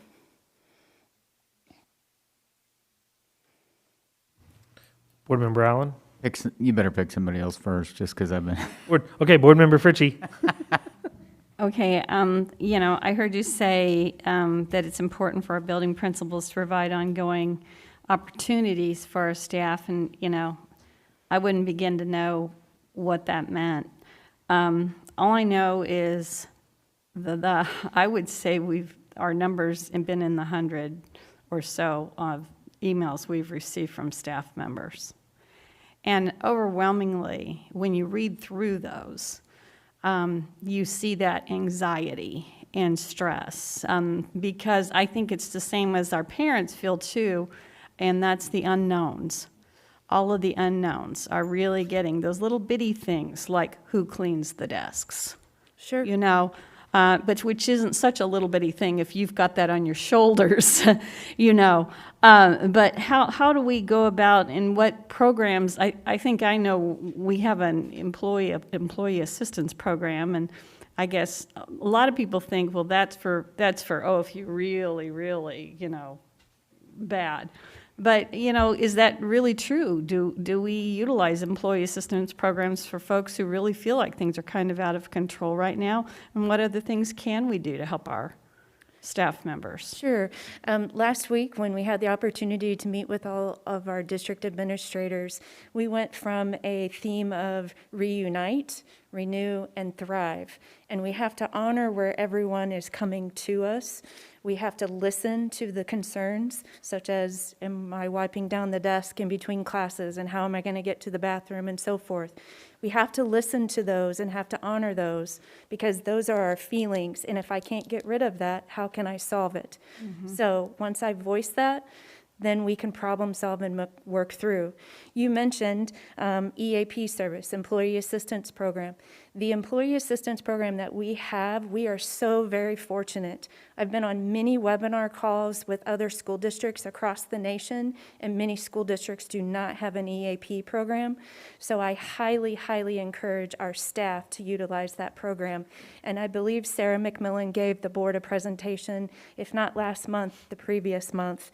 But also we have a fabulous well-being coordinator by the name of Jenny Flack, and building principals have access to invite her to staff meetings, set up different strategies or different activities within the building to best support the needs of the staff. Thank you. Thank you. Board Member Campbell? I think I'll just tag on to what Board Member Fritchie brought out. I think definitely in reading the many teacher emails, I'm worried about my students and their learning, but I'm also worried about myself, I'm worried about my family. And so any of those kinds of things that you've mentioned, highlighting those and really helping teachers find access to those, I think will be really beneficial. And you mentioned the referral systems, and I know when we have our students in the schools and the teachers are face-to-face, those referral networks probably work a lot better. So with a virtual or an online, is it really a parent that would reach out for some of that counselor to ed therapist? Or are we still looking for the teacher and the parent to identify and get into that referral network? Sure, thank you for the question. It's very much a team approach, especially with our little learners. It's important that our parents make that connection with teachers and staff to say, I need some help. But as you all know, if you need help, and if you're at a stage where you don't feel like you can ask for it, it may take some courage to do so. So we have to be willing and ready to ask for that assistance. But once we do, even in the virtual setting, our school counselors and ed therapists can connect with parents to get more information. In fact, over the spring, ed therapists were still receiving referrals from school counselors to provide some resources to the families and/or get on a telehealth call and provide some supports for kiddos. So the referral system still continued even in the virtual setting from the spring. Great. And then I had asked about the 504, and I'm sorry the question went to the Okay, wrong place. no worries. But parents and students that have the 504 accommodations, should they reach out through their teacher, or will you all be reaching out to them about those accommodations? Sure. So thank you for the question. Our 504 coordinators, they return to work next week. They ultimately facilitate the process, and they will begin setting up meetings with families, just like they normally do on the annual evaluation process, to look at the plan, look what other accommodations or needs they might have. It just very similar to what Dr. Mathis talked about. If a family chooses online, the current accommodations in their current plan may look a little different. So the team may need to get back together to meet the needs of the student in their new setting. Great, thank you. You're welcome, thank you. Board Member Hedrick? Just a couple of things. One would be, believe also the district, we have wellness champions in every building so that they can design programs for their specific staff in their building, which I think has been really helpful, and that's continuing to expand. But my question really for you, Dr. Hill, would be, in terms of our counselors and our ed therapists, I believe, just based on some things I've seen and read, that they may be in a position more so this year than maybe ever before to really need some additional support too, because they're not only addressing student issues, but also I think a lot of our staff go to those people too. And so I guess my question for you would be, how do we have some supports in place to help them, or have we looked at some maybe outside assistance to help if you know, and what does that look like? Sure, thank you for the question.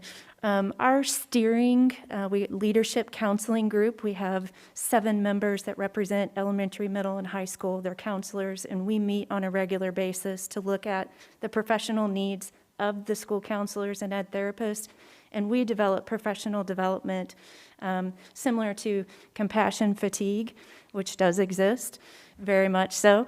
We have to care for the caregivers as well. So we schedule trainings and work together as a group to lean on one another. And, you know, again, because they are trained in that profession and they really truly lean upon each other and reach out to one another, if not here, but also across the state, and utilizing our DESE resources. Renee Yasling at the state has been phenomenal, and Dr. Sherry Severe have really helped us as a department. Mm-hmm. Board Member Allen? Thank you, sir.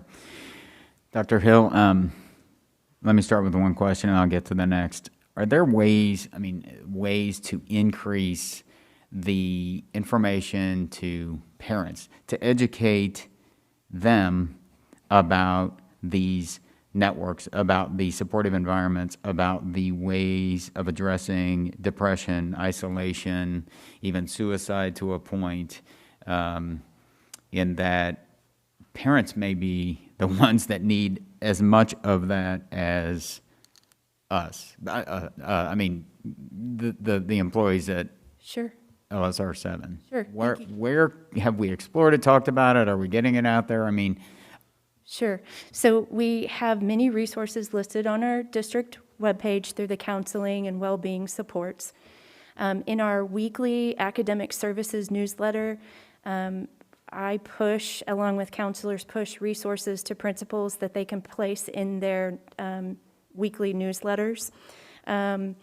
You know, I know I can work with Katie Bergen to push out for other resources.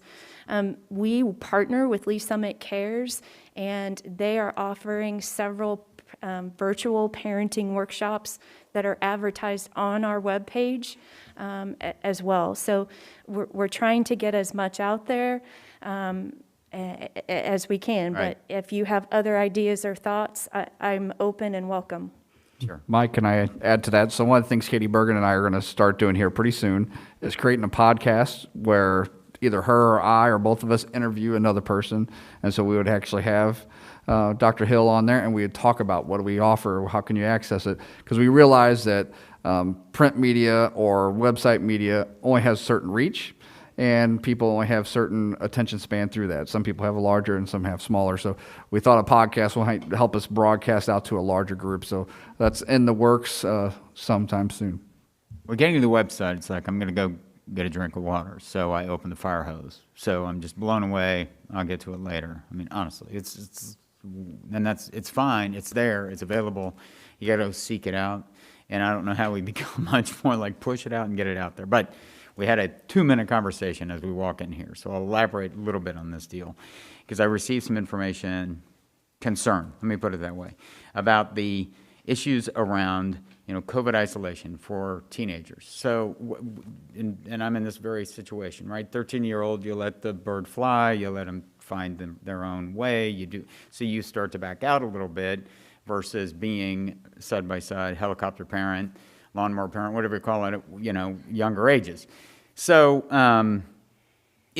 so the question was, man, is COVID isolation all that driving up our suicide rates? That was basically them. And if that's the case, we got to have them then in school. Well, I reached out to 3 folks locally who I believe to be the expert. Result of that conversation in one was, hey, believe it or not, our kids are being resilient. They're connecting through the Instagrams, instant messages, Facebook probably not because that's for old people. But the end of the day, they are now finding peace because they're with folks they know, trust. That said, they may be in a tough environment at home. So that's the other balance of that scale. Because quite frankly, and conversation in our household was, parents are the ones that are typically a little bit more stressed, less sleep, chaotic schedules. I mean, we are probably the ones that are building the stress level on the fires at home versus maybe the kids who aren't at, now that's, virtual in summer, so maybe come fall it changes a little bit in the dynamic. But I guess my point is, I want us to be as cognizant as we can. We can't get in the home and raise the kid or student, but ideally connecting as many points as possible. And LS Cares in our community is phenomenal. I cannot believe how much they do and how much they're probably underutilized, quite frankly, but unbelievable supports there. And I hope that we can continue to build and build and build. Fire department, police department, an unbelievable web of support and a safety net that hopefully we can continue to foster. So again, I'm probably talking more than I'm asking, but I guess my question is just continue to do what you're doing with as many referral systems and feed that data out there through Link to Lee Summit, the other media. I don't care how, but we have got to find the way to get parents engaged and staying engaged with the kids because they've had a lot of time, maybe too much time this summer. So I'll get off my high horse. But thank you, Dr. Hill. I appreciate it. Thank you. Board Member Doan? I did want to expand upon what you're saying about Lee Summit Cares, and Dr. Buck and Dr. Hill and I serve on that board, so we know how underused Lee Summit Cares is. And so I really want us to reach out to them for that blog and really use their services because they are very underused and they have phenomenal resources. So I just wanted to put that out there. Any other questions for Dr. Hill? All right, thank you very much. I think we're going to go ahead and move on to Dr. Whaley, and then after Dr. Whaley, we will probably take a very short break. And I also want to just make sure that all the board members know, I assume a lot of us have general questions probably that are going to be coming too. So if you have general overarching questions, we'll save those till the end of all of the individual presentations, okay, so that we can have more of a discussion around those general questions. Okay, good afternoon. Excuse me. So I'm starting my 9th year in the district, and I bring that up because when I came here 9 years ago, the district was just beginning to roll out Chromebooks on carts. And so through board support, community support, Education Foundation support, my predecessor, Dr. Gates, our level of preparedness when we started COVID in the virtualization of education back in March really started 9 years ago with the amount of training we've done, the devices we've rolled out in a one-to-one environment, all of those things. It's been quite a work in the making. Little do we know, at the time we were preparing kids for school, and education in the 21st century, and we had no idea that we did that this way. So we are very fortunate as a district to have the technology that we do. So I'm going to talk today about 5 key areas. I'm going to tackle the hardest one first, the biggest challenge, and that's internet access for students. Currently, when students enroll, or when they register for classes, they take an internet survey, and we ask them if they have Wi-Fi access at home, wired access at home, no access at all, or access through a smartphone. We use that data, and we say, at the end of registration, we have X number of families that don't have internet access. So using that information, we purchase enough hotspots, even during a non-COVID event, we purchase enough hotspots to place in our secondary schools where if any student, whether or not, they might have internet access that's broken, they might not have internet access at all, no matter what, they can go to a library media center and check out a hotspot. That's nightly checkout. Any student can ask at secondary, and it hasn't been a problem. That's what we've always done. So when COVID started, we had to expand that out to include families that were elementary, middle school, and high school. But we were limited on the number of hotspots we had. We had roughly 100 that we were able to give out, but we also had to help our staff members out too that were trying to teach, and some of our staff members don't have internet access at home. So keep in mind, Lee Summit, and even our staff, I live in town. It's easy to say, well, I have Google Fiber, I have AT&T, I have Comcast, those providers, no problem. But if you live out, it doesn't matter if we give you the best hotspot in the world. If you don't have cell service, or you don't have broadband service, cable service, you may not have internet, and it may not even be an option for you. So that's a challenge we continue to tackle. During COVID, we handed out 100 hotspots, and what we tried to do is we have different providers. We would try to give a hotspot that had the best service to a family. So if you live in a certain part of town, Verizon may work better in that area of town than, say, T-Mobile might or Sprint. So we try to balance that. We also noticed in COVID, when we gave hotspots to families, we were giving 1 per family, which is okay if you have 1 child. But if you have 2, 3, 4, that's really hard. But we were limited just by the number of devices we were able to get.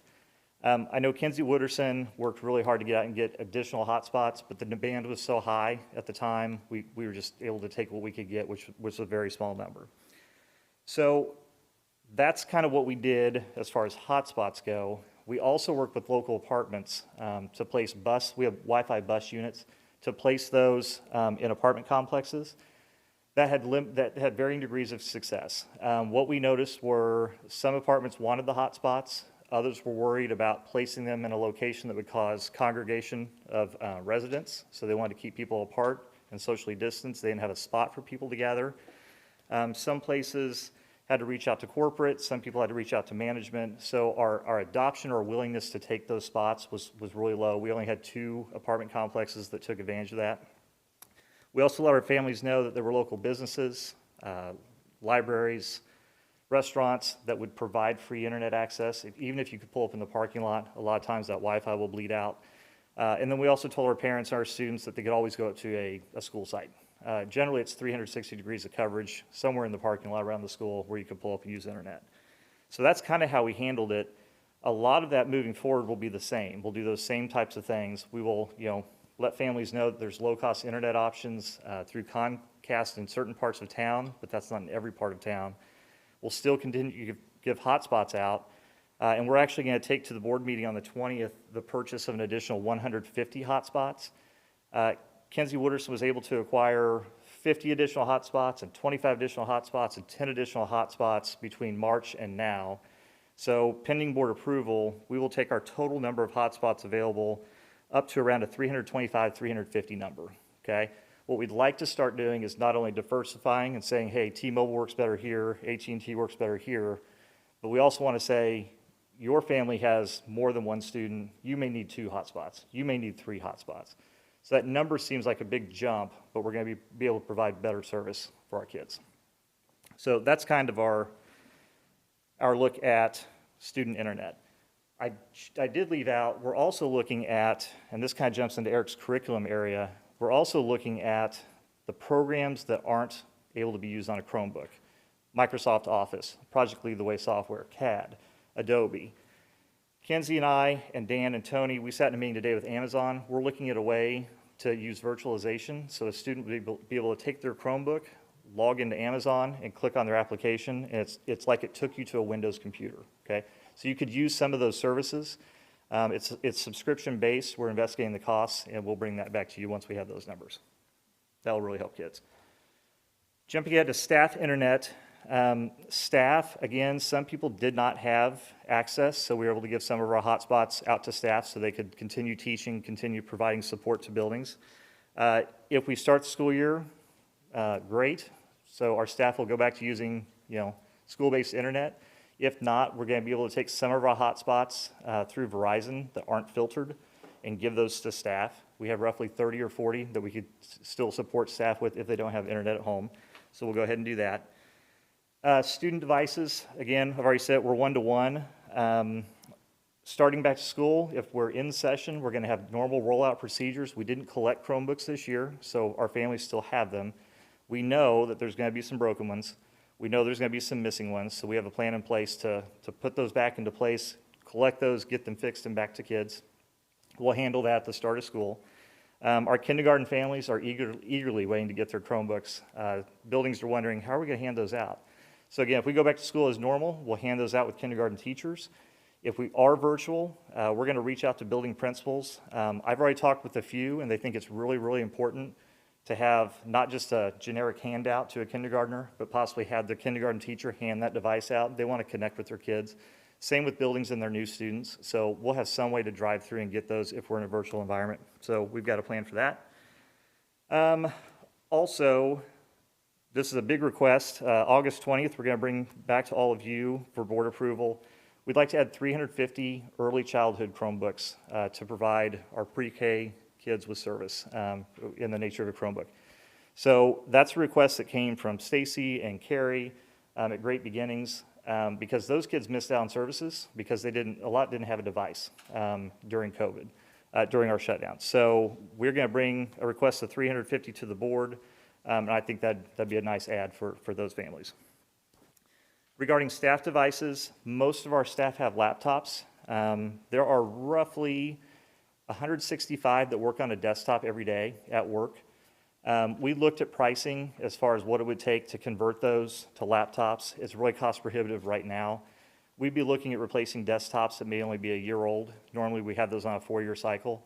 So instead of doing and replacing all 165 at once, what we're going to do instead is just as those desktops cycle out, we're going to start replacing with laptops just to kind of future-proof ourselves.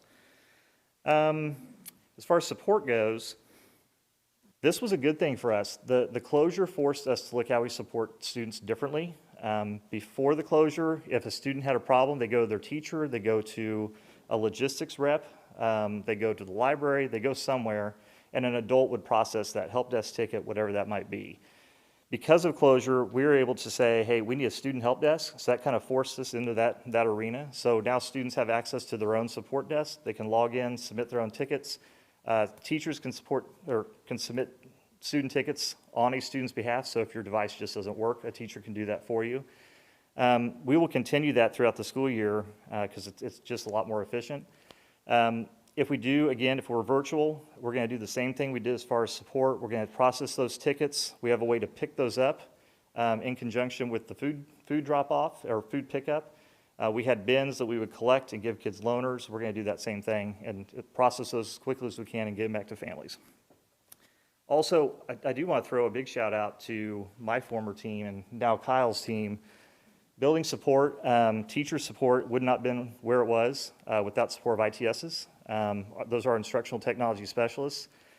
They worked really hard, just like teachers did over spring break, because we knew we weren't coming back, and so they were instrumental in getting teachers ready to go in Schoology, Google Drive, Google Docs, making sure they're able to provide that instruction to their kids. So that was a big value add. Finally, we also have support through building tech reps. That's a stipend-based position. Kyle now oversees that group. Those are teachers in each building. They're kind of the lead technology teachers that were also instrumental in supporting teachers throughout the closure. You have questions? Any technology questions for Dr. Whaley right now? Board Member Campbell. I appreciate all the work that you guys did around building those support models and making sure that kids had the technology they need. Clearly, I think what I've heard you saying about the hotspots is It is not a barrier for a parent and a student to choose online if they don't have internet, that will help them get internet. So that choice of being at school or online is not dependent on whether or not they have internet in their home, because we'll help provide that, right? That's correct. Great, okay. If I could, the biggest barrier with the hotspot, even some of our family's home internet service, is the data limits, the data caps. Sure. Our teachers want to be engaged, they want to connect with kids. I know many teachers would love to say, hey, log in at 9, I'm going to teach a 45-minute lesson to keep you going in geometry. That's great. The problem is that data limitation. If a family has a limit of 20 gig a month, 30 gig a month, if you're doing that, just 1, 2, 3 hours a day, you'll burn through your data in about a week. So that's the biggest, and that's nothing we can control, but that's just the biggest barrier of where we are as a country as far as data limits. So that would be the only thing that might hinder a family. Yep. Okay, thank you. Sure. Board Member Fritchie?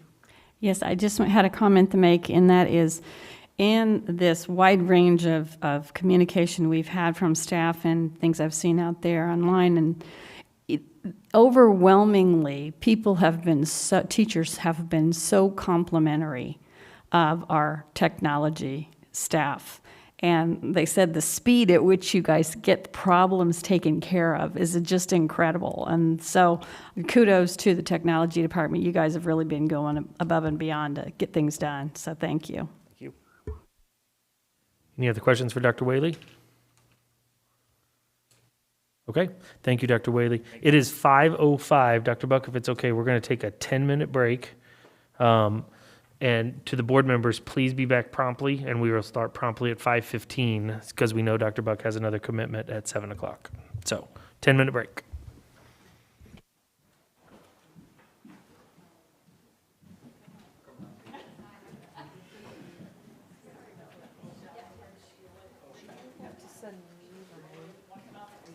I can try, yeah.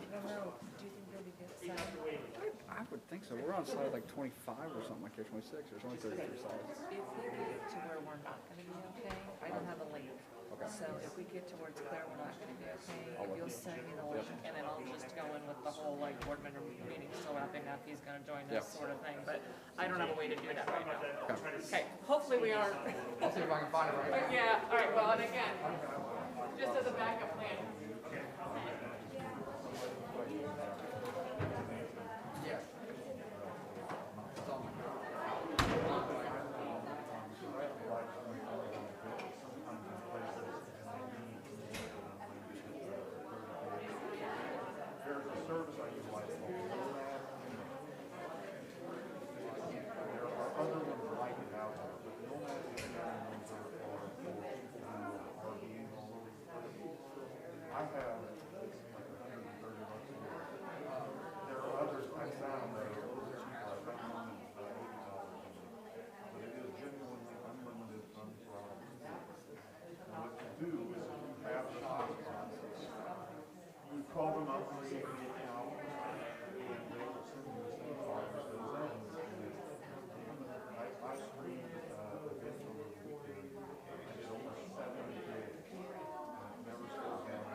LSR7 is a 95.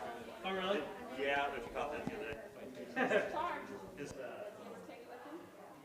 grandfather last year, 95.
So he got married.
That's the nice thing about pants and a suit jacket.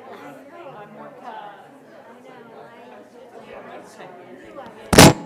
When they're not giving us a metric, I guess. By the way.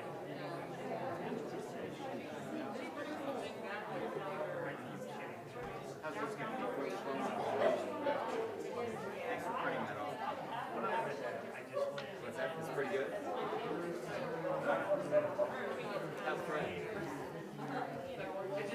I actually did it right when I read it.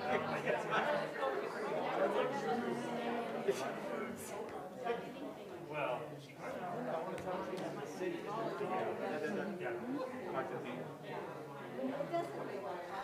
we'll start again in 2 minutes. 2 minutes.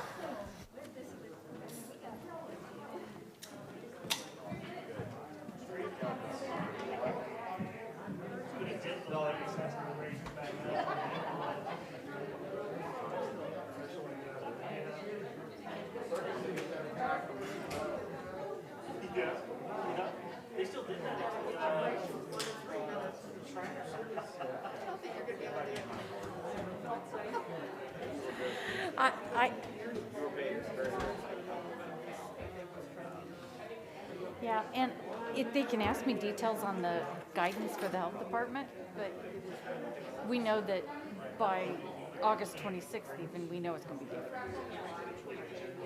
So.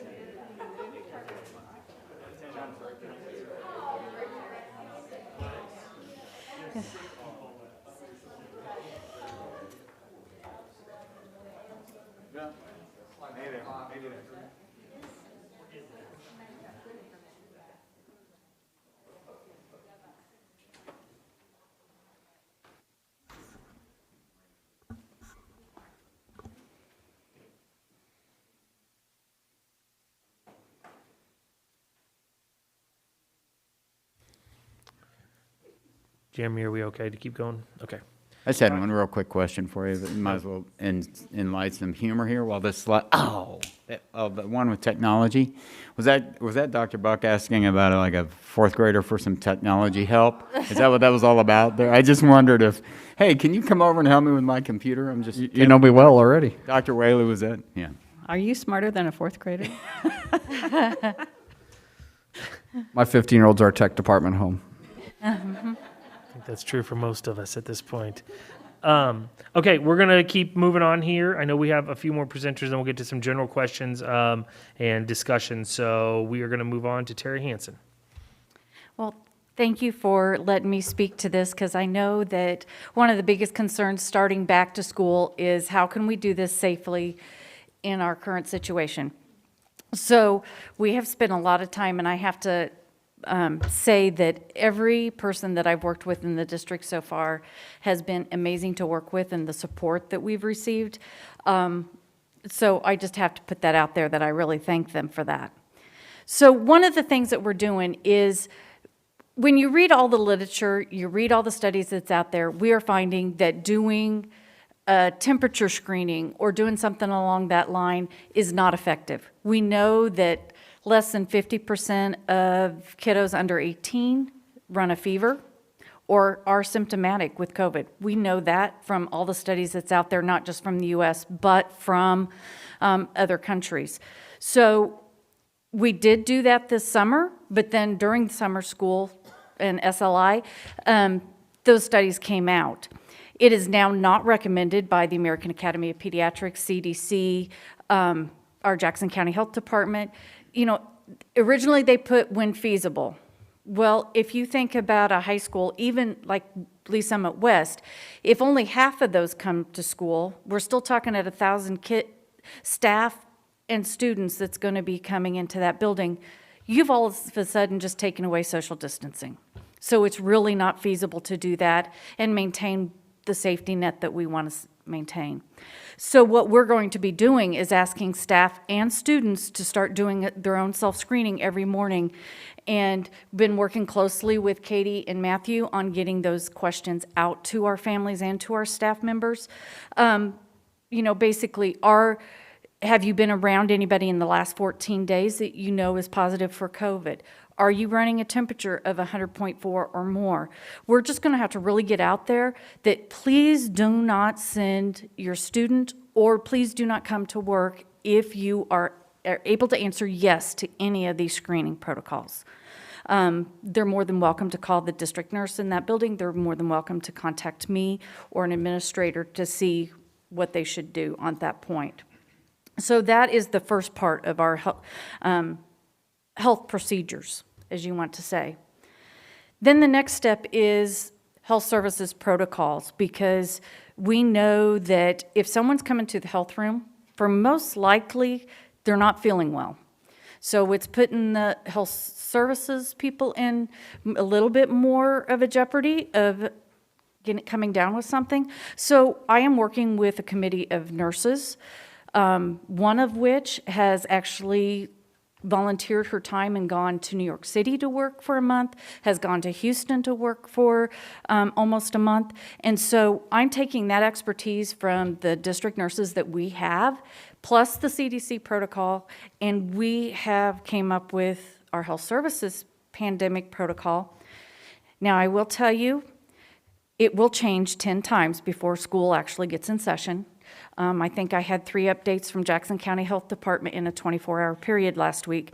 So I have held off. We did update this 2 days before SLI started so that we'd have the latest guidance at that point. We will be meeting again before school starts to get the latest and make sure we are following the latest guidelines from the health department, CDC. So you guys all have a copy of the health services pandemic protocol, I believe, but it says if they're showing this, do this. We will be taking temperatures of students or staff before they ever enter the health room. So we'll take it, meet them and greet them at the door, still show them the same care that we've always shown them when they come to the health room. But if they are having any of the symptoms, whether it's fever, cough, any of those main symptoms that could be COVID related, we are going to take them onto a precaution room, make sure they're masked. We're going to make sure our health services personnel that's in that precaution room with them have the proper PPE to be in that room. So that's kind of how that goes. But as someone told me earlier this week, this is the year of the flow chart.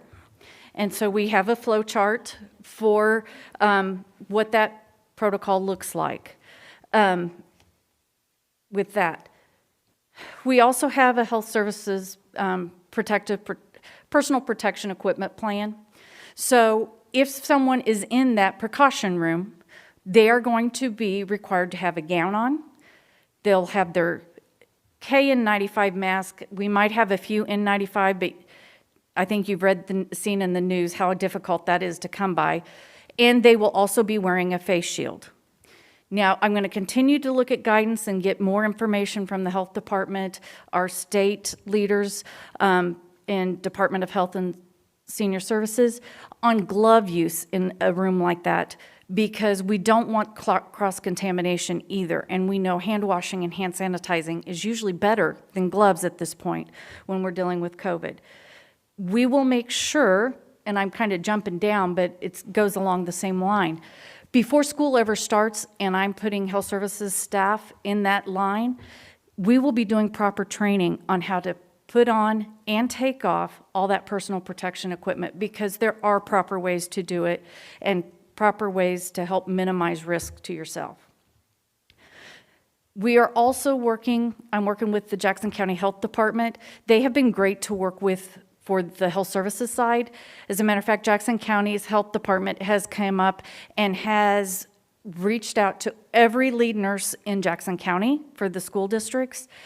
And anytime there is any updated guidance, any new information that's coming out from the CDC, from the state, from wherever, they are pushing that out immediately to all of the lead nurses in that district.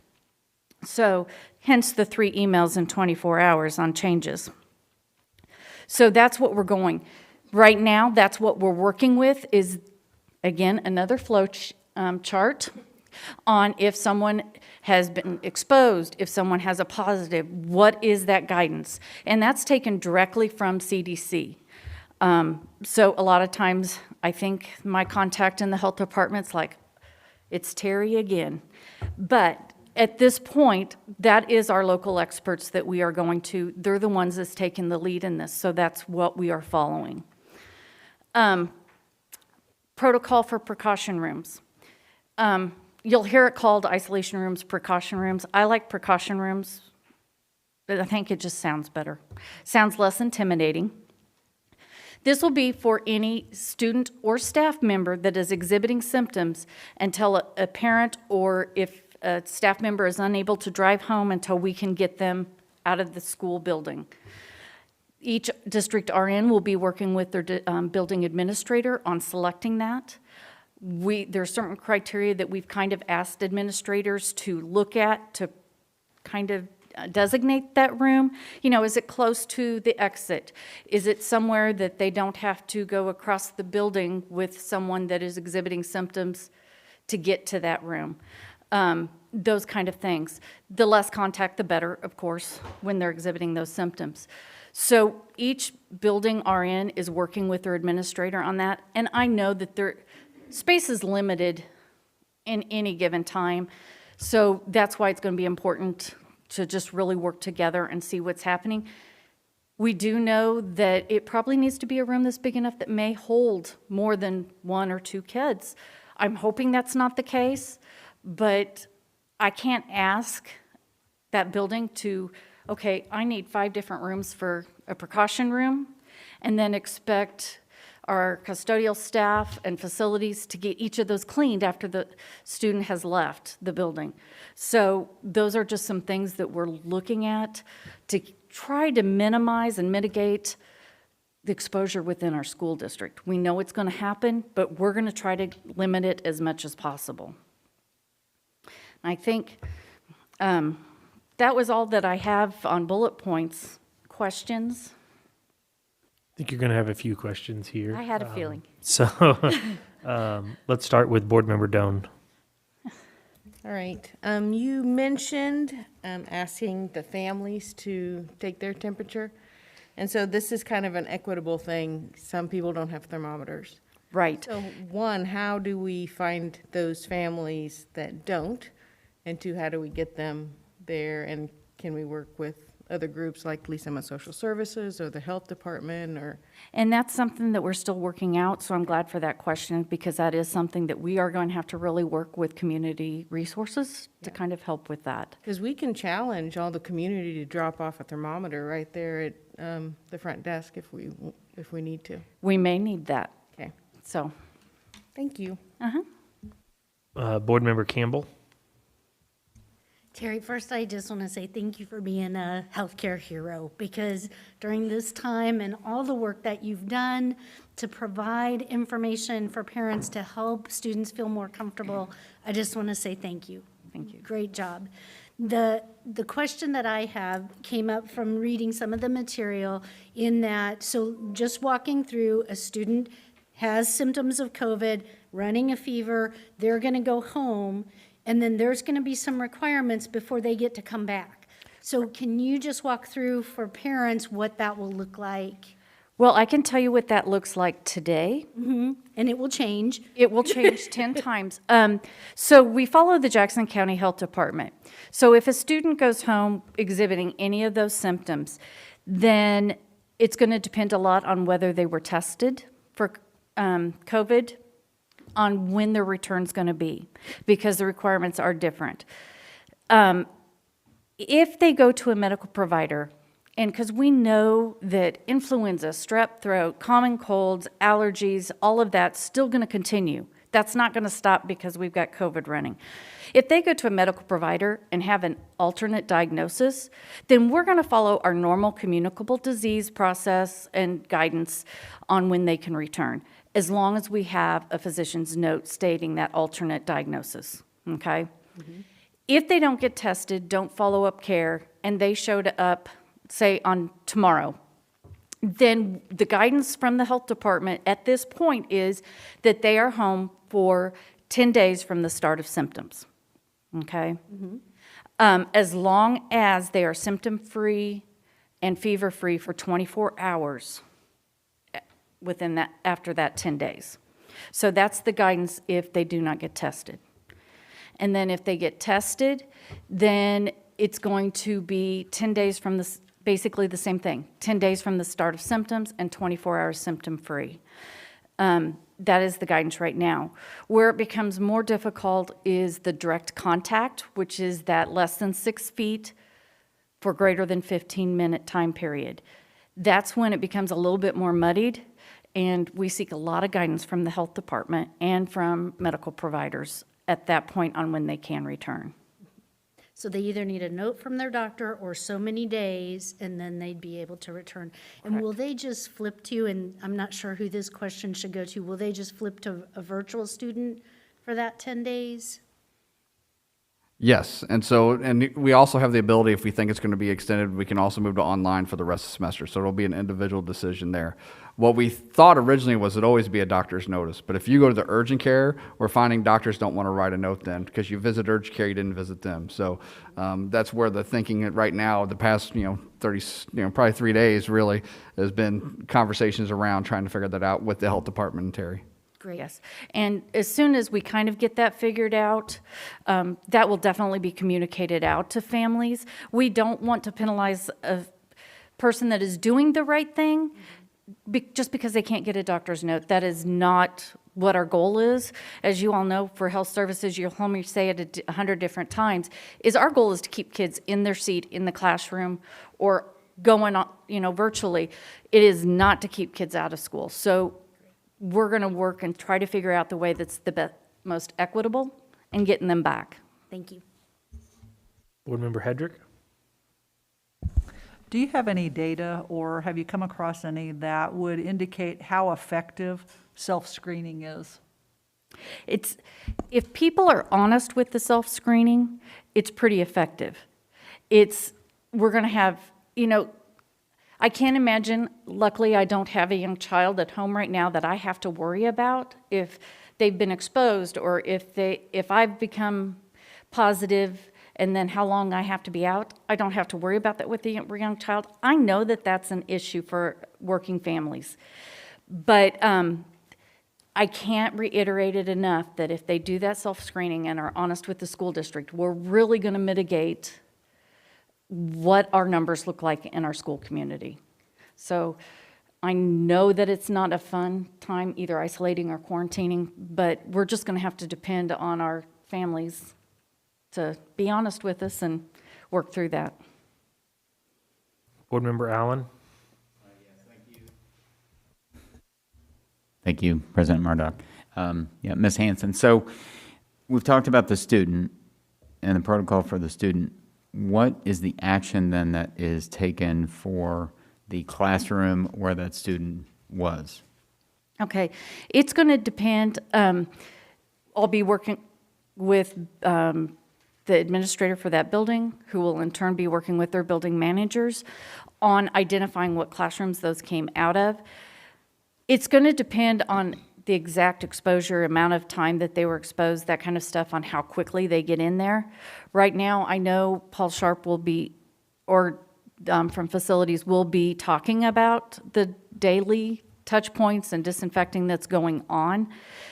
The precaution room will be, most likely at this point, the plan is that once that student exhibiting symptoms has left, we will be cleaning that because it'll be a closer contact.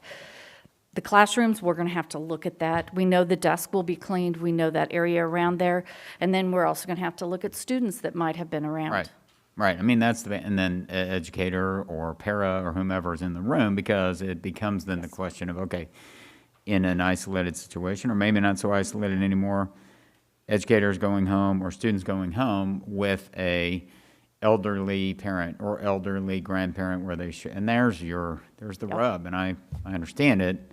I'm just curious. So we are still working on that, I guess. Is that a fair assessment? Well, or it worked well at SLI. That right. We were able to get in and clean those areas and disinfect pretty quickly. When we add lots more students into a bigger building, that's still going to have to be worked out, and I'm going to leave that to the people that will be doing that cleaning. All right. So to answer that. Any other questions for Board Member Hedrick? I think, though, if I'm not mistaken, and maybe I don't want to misinterpret Mr. Allen's question, but I really think some of the questions that I've seen and heard from people is really what the expectation is in terms of if we have either a student or a staff member who comes to school and so they're displaying some of the symptoms. Okay, that student or staff member is going to go to this isolation room, but the question then is really what happens to the rest of the students in that room or the staff member. And I think that's where a lot of the questions that I've seen from emails have come up. And so I think that's something that doesn't seem to be real definitive. And maybe we can clarify that at this point. And maybe we can't, but I think that's more the question that you were asking or not. Thank you, Board Member Hedrick, yes. Okay, so But that's really, I think, what we've heard a lot of questions in regards to that. And I'd love to give an overall look of what that's like. But what we're doing is going case by case and contacting the health department on what we need to be doing. I can tell you that right now, from most of the guidance that I've gotten, when we don't have that positive case at this point, they're not going to put other students into quarantine until we know more. But I've seen other situations where they have recommended totally the opposite, that if they're within that 6 feet, or known within that 6 feet, then we're going to be contacting those families directly, or the health department will, because they're really the ones that's the contact tracers. But unfortunately, there isn't a set answer, because it all falls on the guidance of what the health department is telling us to do at that point. Board Member Allen? Then I'll just jump on the next sort of level. What is our obligation then as a district? First part of that question. So, because I'll have a follow-up, I think. So what's our obligation by guidelines of either the CDC or the Jackson County Health Department for notifying other students that were in that classroom, or the teacher, or whatever else? And we've dealt with that quite a bit this summer. I've worked with several administrators on that. And again, we take that guidance from the health department. And I hate to keep pushing that off, but that's what we've done with any communicable disease, whether it's been pertussis, chickenpox, or whatnot, is we depend on the guidance from the health department. Should we notify? I know right now we're notifying more than we typically do with communicable disease, because this is, it is an emotional discussion that we have to have. It's also a scary time for everyone, because we don't know what it looks like. But we are taking that guidance from the health department. All right, and I've understood that to be the agreement, I guess, or whatever, that the protocol, right? So I understand that to be the protocol. So then my next question, and maybe this isn't answered tonight, or maybe it is, do we take that a step further and say our obligation at LSR7 is going to be greater than what the health department is telling us to do? Yes or and no. asking us to do? So yes and no. So we've decided internally, hey, if there's like somebody in a building, whether it be adult or child, we're going to communicate, hey, there was a case in this building, okay? Or a case in this wing. Because of HIPAA laws, we're not allowed to get more granular, because you might figure out who it is, and we'll be in violation of HIPAA unless the health department says it's needed no basis. So they will tell us who to tell more details to. So to protect us from HIPAA laws. So that's been the legal guidance from multiple sources, is that be careful in getting too granular with your notification unless the health department directs you to. You've stated that, Dr. Buck, you've stated that publicly at Rotary, for example. I'm glad you stated that here, because I think that is a preconceived sort of notion of what we are obligated to, and yet HIPAA, there's a fine line there. So thank you for alliterating that. Any other questions? Any other questions? Okay, thank you. I think we are ready for Kyle.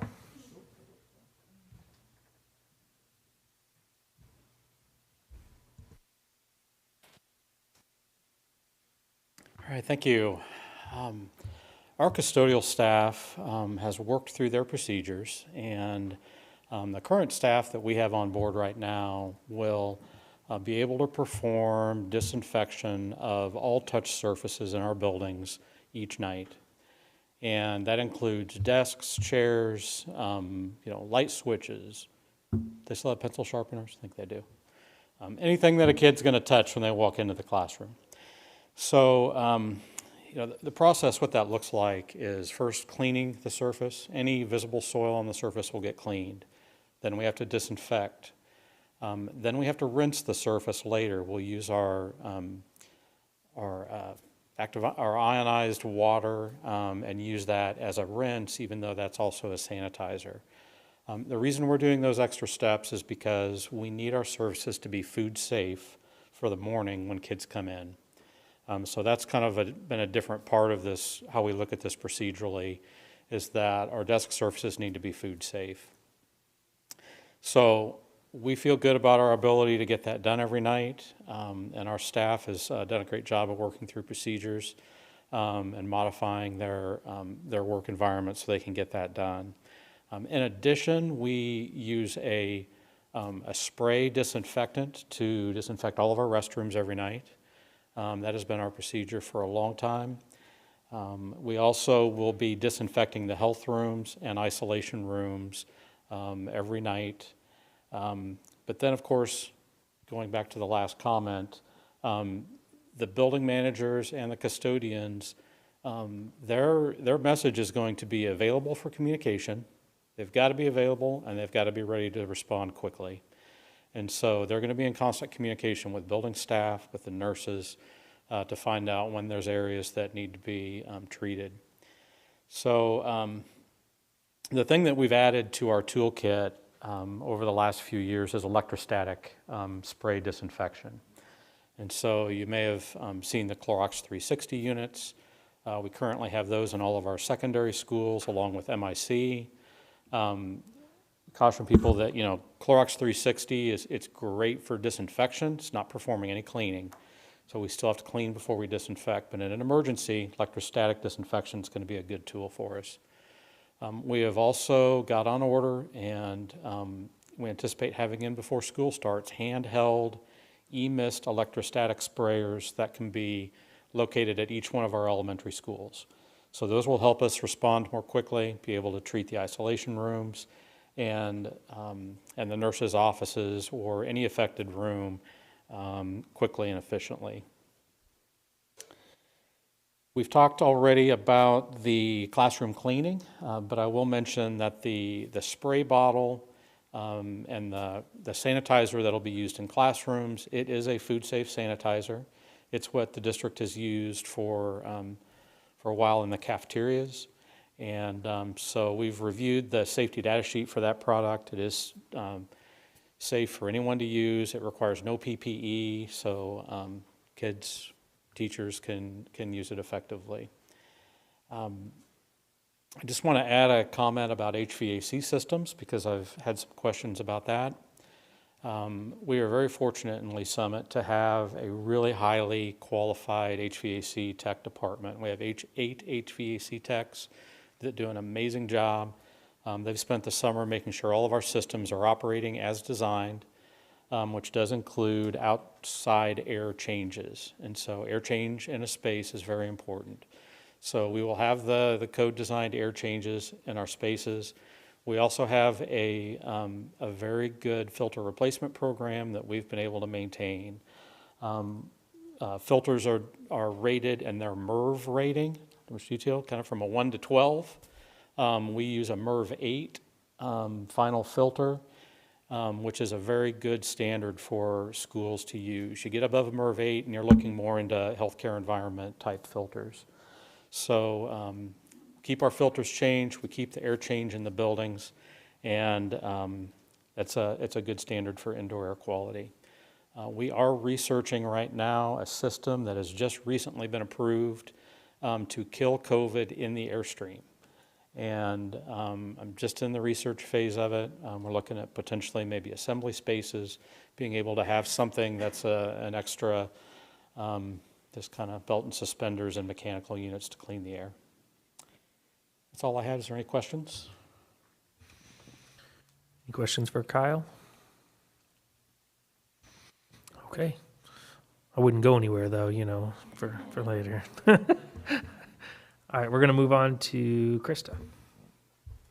Good evening. First of all, I would like to say that I'd like to thank Terry and Ryan Hall for their guidance and expertise in helping us navigate the CDC requirements and health department guidelines for all of our supplies. Terry was on call as needed, which was a lot, as well as Ryan, and so we appreciate that very much. Our staff worked really hard with procuring the PPE materials that you see a list of in front of you, along with some other items. This is basically what we are providing each classroom as they start school in every office area. This is kind of a revised list from what we sent out for the summer school. You'll notice that there are thermometers that are listed, although we know that they're now not an effective way to determine whether a child is positive or showing any symptoms. So we have those thermometers. We're going to go ahead and hand those out at the preschool and elementary levels, just based, and in all the health rooms, just based on the feedback that we've gotten from staff. Basically, what they would probably do is if there is somebody that is demonstrating some sort of symptom, that they might just kind of, take a quick temp just to be sure before they send them to the nurse's office, just to kind of confirm. Basically, they're going to get a gallon gel hand sanitizer for every classroom. There will be also a smaller one for the teacher desk. The thermometers, like we talked about. The district has graciously ordered cloth masks for each student and staff member, so they will get 2 of those. Face shields are available for staff that request them, as well as the clear mask that Stacy is demonstrating tonight. Those are for those special cases like she talked about. We've got disposable masks that we will provide to the buses, to the classrooms, strategically place those for anyone that happens to have lost their mask, forgot their mask, how things are with kids. Also, the spray bottle sanitizer that Kyle and others have talked about, along with those paper towels, extra paper towels for cleaning. Then the disinfectant wipes we're providing, kind of like for spot cleaning. If there's a cough or a sneeze, you can quickly get those out and take care of that area. And then we've also ordered plexiglass. We're still ordering plexiglass because you find other areas that it's needed, but those will be placed strategically in office areas with frequent access to the public. And that's basically, the list that will be provided for every single classroom. So it's a lot. And right now I'm running out of room to put it all until we pass it out. So we're looking forward to that. Any questions? Any questions? Board Member Allen. A quick one. There was an email we received regarding like plexiglass separation between desks or what have you, but I understand there's some pushback because of that or something. And you responded to me, Dr. Buck, but I've had that question come up a time or two where you literally may have a cluster of 4 desks and there's plexiglass literally sort of cornered along the 4 like that. Yeah, and I understand that's not necessarily highly recommended, but the reason we're having plexiglass in some places where you might have public come interact in an outer office setting or in buildings like here or STA where outside comes in is that if you have a FedEx driver come, we have never had a chance to educate that FedEx driver to make sure they're following protocol, make sure they do screenings. They're unknown to us, whereas our children and our staff, we're going to be educating on that, and we're going to have hand washing and such. We're going to have all these different mitigating factors before they get to our building and during their building time, and that's just not the case for a walk-in adult guest visitor. So we're having plexiglass up for an extra layer of protection for those people who interact with the walk-ins.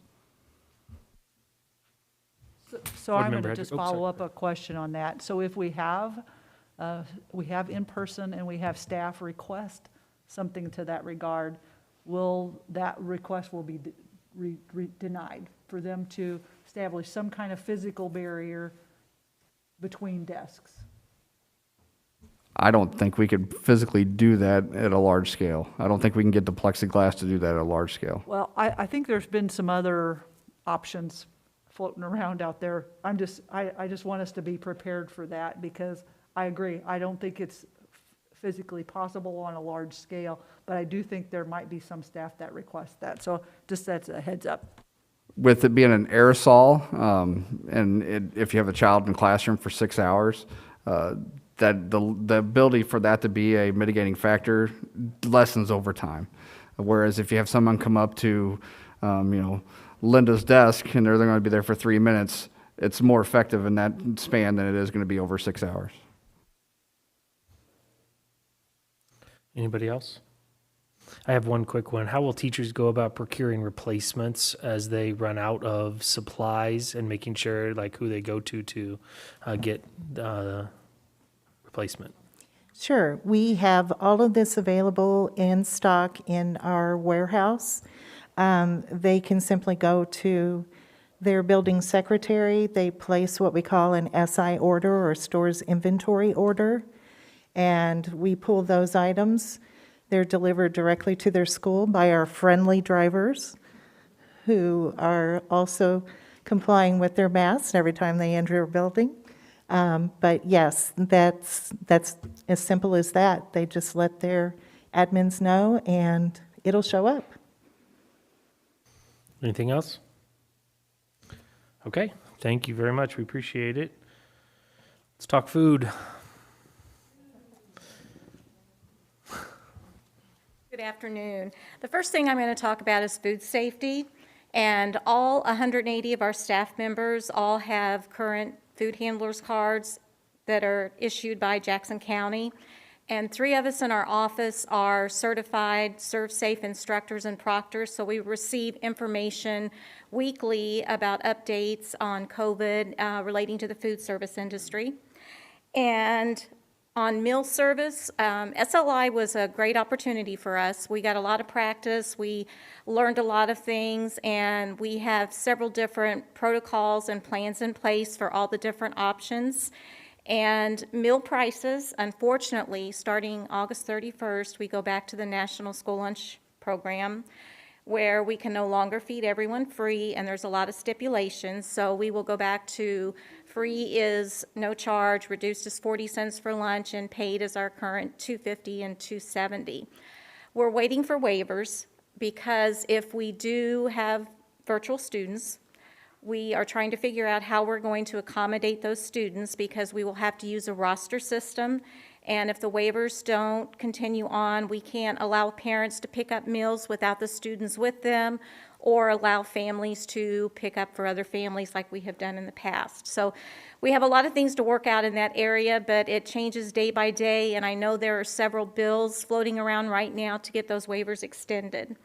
And as far as our procedures, we have different procedures for the elementary and for the secondary. Secondary is going to be a little bit of a challenge because there really are no USDA recommendations yet, but we will continue to serve hot meals if we are in the buildings, and they'll have options of grab and go, and we will not be using keypads. In the elementary level, we will be using rosters, so we will check those off so the students won't have to key in their numbers. And at the secondary level, we will be using ID badges if they have them, or our staff will be keying in their numbers or looking up their ID numbers if they've forgotten them. So, any questions? Board Member Campbell? So just to clarify, just like any other school year, if parents are interested in free and reduced lunch, they should be putting in their application now? Is that open? The applications are going to be available starting next Monday. Okay. They will be online, or we will mail them to them, or they can get paper copies at the buildings if they're there, which I doubt if they will, like normal. So that process continues regardless? Yes, no matter what, they will have to reapply.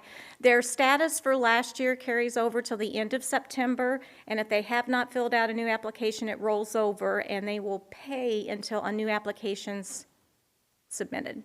Okay, and just like I asked Dr. Whalen, so free and reduced lunch student, whether they want to do online or be in school, we will have some sort of plan for our online free and reduced lunch. Correct. We will continue curbside, but it will have a lot more restrictions than what we had during the summer, unfortunately. Okay. Thanks for walking through that. Okay. Any other questions? Any other questions regarding food? I have one real quick for you, and it might also be a Dr. Andrews question. So typically we bottleneck in secondary and middle and high schools, especially as students come in and enter into the areas to actually even get food, exit, and then pass kids as they come back out as the next shift comes in. So I'm just curious, are we going to be able to stagger those times at all at the secondary level? I know the hybrid would help that a lot. I get that. But even staggering those kids as they come into those particular areas to try to limit some of that traffic. Well, and while he's coming up, I'm going to add, we have ordered directional arrows, and we use those at SLI, and we have round circles that say social distancing, and we will have those in place. Right, and we saw that at the elementary building, Board Member Allen and I did, and kids did wonderful with it, so. Yeah, there is, principals are doing a lot of work on that, seeing if there's opportunities to stagger. However, to maintain 5 lunch shifts, you only have about 24 to 26 minutes, so there's not a lot of staggering that can go. But we would be driving those lunch shift numbers down at the middle school as low as 80 maybe, and only 150 in a high school setting. So with the number of lanes and stuff, it will be significantly different than what it would have been. I'll add also, we're going to add a lot more grab-and-go options, items that are cold or even items that are warm that we've done ahead of time and keeping the warmer to where it's more of a grab-and-go to keep the lines going faster. And we're limiting the options. I know parents weren't happy with this at SLI, but we've got to do what's best for the kids. I think the limiting of the options really speeds up the lines, and they're not sitting there making their decisions. Thank you very much. Is that it? Yep, Okay, all right. Thank you. Mr. Henry, Transportation. Good evening, everybody. I appreciate being here tonight. I can tell you, for one, the transportation family is ready to get back in the seat and get the mission going again. As we look into this school year and as we consider the logistical challenges today, they're still the same as they were even 6 months ago. It's space, capacity, and time. That's our challenges each and every day. So as we look at everything and we review what the CDC and all the other groups put out there, there's still no mandate and very little information on school transportation. What is out there is typically followed if possible, because it needs to be weighed out about what the recommendation could do to students and community as a result of space and time. So as we look at that, there is no mandate, but the bus has not changed. It's still 40 foot long, 8 feet wide. The Federal Motor Vehicle Safety Standards do not allow any modification, so we can't put plexiglass or anything in there. It is what it is. It's a big metal tube. So looking at that and considering what the impact could be on social distancing, one, would it even be effective? It's hard to say. It's still 8 feet wide and it has seats, but they're not 4 feet tall. So looking at that, would it be effective? So we look at what we can do with what we have. One is trying to ask students or ask parents to have the ability to maybe transport their child or even walk to school if they can do so, to free up some space inside that compartment to help us out. We asked, we're going to do some things to assign seats, which has been a tradition for our district, but now we're going to monitor it much more closely. So if there would be the need for contact tracing, we can do so. We're going to do some routine cleaning. We typically did it on a regular basis anyway. We're going to increase. So we're going to be doing it between tiers. So before the first tier and second tier and third tier, we're going to hit those touch points. We're going to hit the handrails. We're going to hit the seat tops, do the best we can with the chemicals that we have, and get that bus prepped for the next road or route. We're going to disinfect after morning routes and after PM routes when we're all done before, so the bus has time to set. Kyle and his team has done a great job helping us get some misters and Aquarius ozone that turns into water, so there's no residue or any after effect. If there is another situation we got to adjust more deeply, we have a Clorox 360 machine where we can really go in depth. But also we're going to have to look at the capacity and some of the operations we do. We have a couple very nice practices we've been able to offer to our parents over the decades that are very convenient. One-day ride passes, for example, where students can take their friends home with them. That's very hard to do when considering the contact tracing we may have to do, and it puts kids on possibly double exposure because they're going to ride more than one bus now. That's a consideration. We could still utilize it to help out new students, space permitted on that bus, to get them on the bus and get them to and from school in a faster style. We allow parents and students to have more than one bus route. more than one bus seat, so to say. So essentially, a student can reserve 2 seats, which means there's always 1 seat empty. That equals in our district right now, running about 10 empty buses every day because of that. If we have to social distance, for example, and I'll use SLI, summer school as an example, when we were restricted to 22 kids per bus, that would be equivalent to running about 60 empty buses every day. So is that something we could do if we have to social distance? We would have to look at that. So there's a lot of things we're going to look to do to protect our drivers and do what we can within the space we have. But right now, the recommendation is up front to just operate as normal and hope we can do the best we can do. And those parents that can transport leave, please do so and leave space for us to be able to move other kids around to provide that social distance if we can possibly do it. And I would just add, so the plexiglass, so earlier, we were talking about, can we accommodate if we get requests, and we certainly can look at those on an individual basis. We cannot on buses. They're, a bus, it doesn't have seat belts because they're considered actually safer than a car. They're built like an egg carton. The seats are made to actually fold forward during a wreck to help absorb. I mean, they're very well designed. I know they look simple, but they're very well designed. And to do any alteration set undoes the egg carton, and then you don't have the protection for the students. So right now, transportation, they'll tell you at the state level, a kid is safer in a bus than your car. But if we put plexiglass, that would not be the case. So we cannot entertain plexiglass on a bus. Board Member Doan? So my question is, will each bus driver be wearing a mask? The standard we're implementing is the driver will wear a mask when the student's in close proximity to them, during the loading and unloading, or if there's a child safety restraint securement process, yes. When actually operating going down the road, it's their discretion whether they do it or not. The mask brings on some safety concerns, glasses fogging, taking a distraction when you're playing with it, a bunch of other different things. And we are going to leave the first row of the bus empty to provide some space cushion for the driver. I also think it's kind of a respect thing for the kids. Well, So- the one part is the driver is at least facing forward, and the kids are all behind them. And I But, do understand the safety yeah, the part. safety is a concern, and we did weigh that out. And some drivers probably will, others may not. Can we do some kind of info on that so parents know why? But yes. I'd like people to know that. Okay. Thank you. Any other questions for Mr. Henry? Board Member Campbell? I do just want to highlight, so students' expectation is that they will wear masks on the bus. That is correct, and If- we'll have extra in case they forget theirs. Great, I think that's helpful for everybody. Okay, thank you. Okay, last presenter, Ms. Butler. Supposed to be Dawn Butler here tonight. Oh, yeah, you walked up and I'm like, I don't wait a know. second. Anyway, I'm here to represent the BAS department, and I appreciate you allowing me to fill in her absence.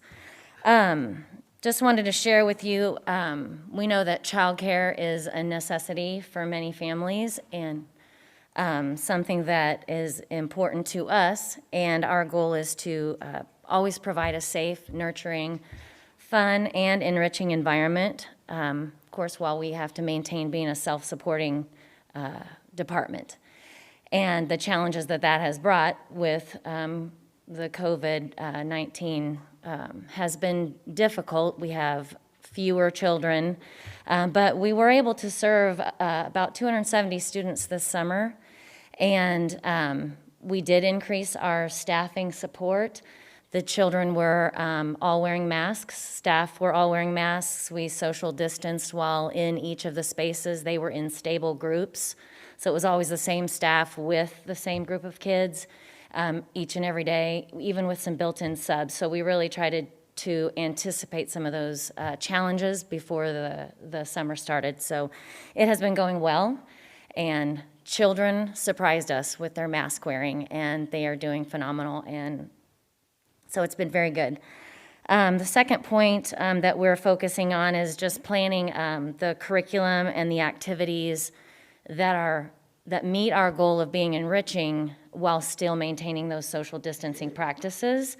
And we have been working diligently on creating that curriculum that does support that need to provide the fun activities, but yet still be safe with the kids. Some opportunities, challenges that we are continuing to face as we're moving forward, and our supplies for the children. They each have their own tub of, crayons and markers and paper and things like that that are not shared supplies. They are allowed to check out items we have cleaned them each night, and they can check them out, and things like Legos, stuff that you couldn't possibly purchase multiple sets for all of each individual child. So things like that we've been doing. I did mention the stable groups, and staff to child ratio was a little bit higher this summer. So that additional hours for staff does present a financial challenge for us, so we're continuing to look at that. Space available, depending on what direction the district goes with school, what we will be able to offer is going to be a challenge for us. Our goal is always to provide childcare to the greatest extent we possibly can with the guidance that we're given from the district and from the health department. Students with special needs will follow the direction of the district with regard to what they're required to do or not to do. And those are basically our biggest challenges. Thank you to the district administration for their support as we opened this summer, and just wanted you guys to check out our website. There are some pictures scrolling there that would give you an idea of some of the things that the kids have been doing this summer that have been very fun for staff and fun for the kids as well. So that's what I have for this evening. Any questions? Board Member Campbell? I think a lot of the questions that I've seen in parent emails are around if we should go to hybrid, will they be able to get some help to work on things during the BAS time as well? We do feel like there's opportunity there. No decision has been fully made, but we will provide care as we can. We do feel like our capacities, based on what the 2.5 childcare piece, if we're operating as childcare, does say a maximum of 20 per group. We've been keeping that probably 15 or under right now this summer, and believe that those opportunities will be there. I think the other question I've seen a lot is from our teachers looking Yes. for care for their students. Yes, and we do feel like we will be able to offer care to teachers as they need. We're even extending our summer program through the 28th, and hopefully be able to fill in with teachers who are going back to work for a little short kind of gap care type environment for them. Thank you. We won't be able to serve everyone. The capacities are still limited. We had a maximum capacity at each summer location of 45. We were under that in most cases. Thank you. Any other questions?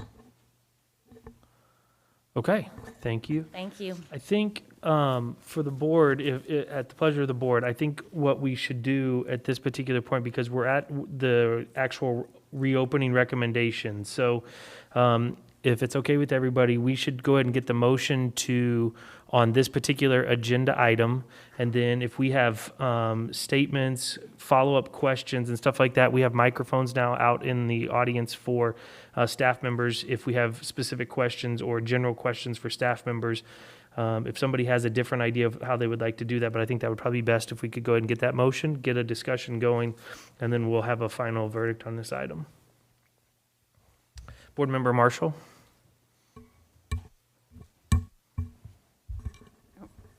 I think it would be helpful too if, once the motion is entered, if we clearly explain when we vote what exactly we are voting for. So a yay means this, a nay means that, so there's no confusion when the public is reviewing. I absolutely agree. Yes, absolutely.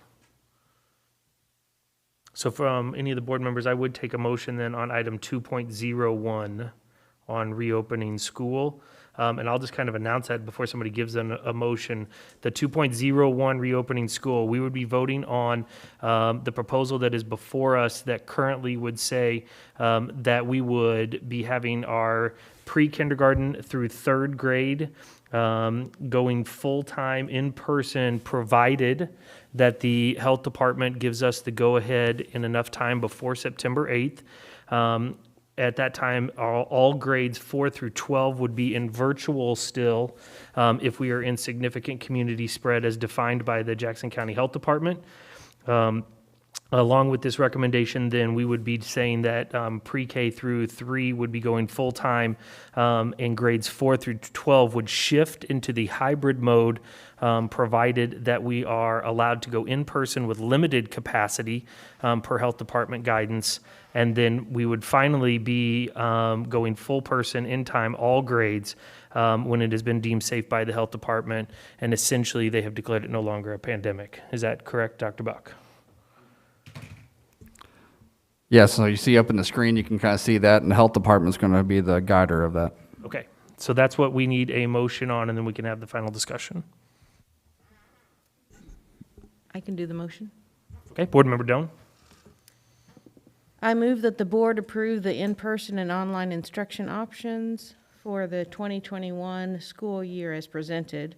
Within the in-person instruction option, hybrid and virtual models are available as recommended or required by county health officials. Okay. Do we have a second on that motion? Second. Thank you. So we have a motion and a second on the reopening plan that has been presented before us. Discussion and general questions. Board Member Allen. Is this posted, is the motion posted online right now that it can be seen and read by the public?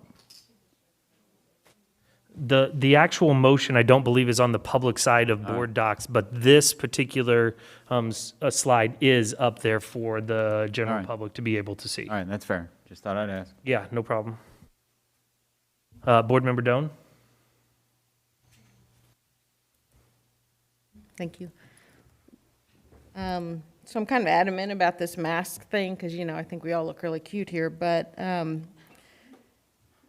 will there be a mask policy? I mean, if there's a student that, or staff that doesn't want to wear it, what do we do? Will there be some kind of policy? So I've been asked multiple times about that from parents. What if my child doesn't wear a mask? I don't know if that question's because they don't want to make their kid wear a mask. What we said, they basically asked is a discipline issue. I said it's not a discipline issue, but we will repurpose the type of schedule your child has to be online only if your child doesn't want to comply with a mask. We are going to require a mask for K through 12 and encourage pre-K is what we're going to do. Now, we are not having you vote on that because there was once upon a time masks were considered don't wear them. Who knows if that would happen again with the health department. So I want to be flexible to say, hey, we need to follow what the health department's telling us. And then the staff? Staff and students. Okay, thank you. Board Member Campbell? I think through the questions, it's my understanding that we're going to discuss budget as part of the later August. Yeah, August 20th, we'll have a work session. We're going to go over what we've done for PPE and the cost of that. I can tell you going to online academy, it's a little over $100,000 is what we're into to make the move to have the level of online academy we have present. And then I know also based on what we decide tonight, then we potentially will be opening that back up. So if parents want to choose to switch what they've entered or to complete their entry, that'll be open for them to do, right? Correct. We had 21% of families choose online academy and 79% choose in person. We've had a few people say, based on whatever different factors, they may want to consider moving. We figured that's why we wanted to have everyone to hear all the plans up, so that way families could hear the whole details in case that changed their decision making. So from August 7th to 10th.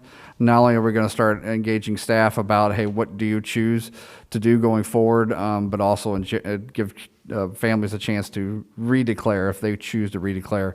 And with that, we know that about half our ELL students did not fill it out last time. The half that did not is almost entirely Hispanic, so we're going to have multiple Hispanic speakers here reaching out on August 7th and August 10th to those particular families. President Murdoch, is now comments or save comments for? You can make a comment now if you'd like. You have the floor. Okay. I would like to. I'd like to say, Dr. Buck, you've come into our community and you've engaged on so many levels, and I appreciate so much all the hard work that you've put into this, engaging all of your administrative team, engaging with teachers and building administrators, engaging with our county health department, and just forming these relationships so quickly. I'm so thankful for all your hard work and effort, as well as all the hard work and effort of all your team, the teachers that have been working on online content, the building administrators that have been looking at things. I just thank you, because this is so important to the parents and the students in our community, and to all of our teachers as well. And so I just appreciate the effort. I appreciate that at the building level, now you're engaging and they're having groups, meetings with their teachers as well, because I think that ongoing conversation is so important. So I just want to start with a thank you. I also want to thank for any parents, teachers that are watching this. I want to say thank you, because we have a very engaged community, which helps me as a new board member with all the questions that we want to get out and answered and asked as we make decisions and move forward. So thank you for that as well. And I just think, as a part of this, there are many different views and opinions. And certainly through this, we know that not everyone is going to be 100% happy with the choices that we make tonight and the votes that we cast tonight. But I also know that every person in this room, and I think every person in this community, absolutely supports the safety of our students and teachers, absolutely supports providing the mission that we've come here to do, in providing the very best life opportunities for our students and learning opportunities in this time. And so I just wanted to make that comment, and thank you. Thank you, Board Member Campbell. Board Member Marshall. I have a few questions about the options for board consideration, just kind of straight to the point questions. First, it's already determined that school is starting September 8th, yes or no? Next Okay, agenda. all right.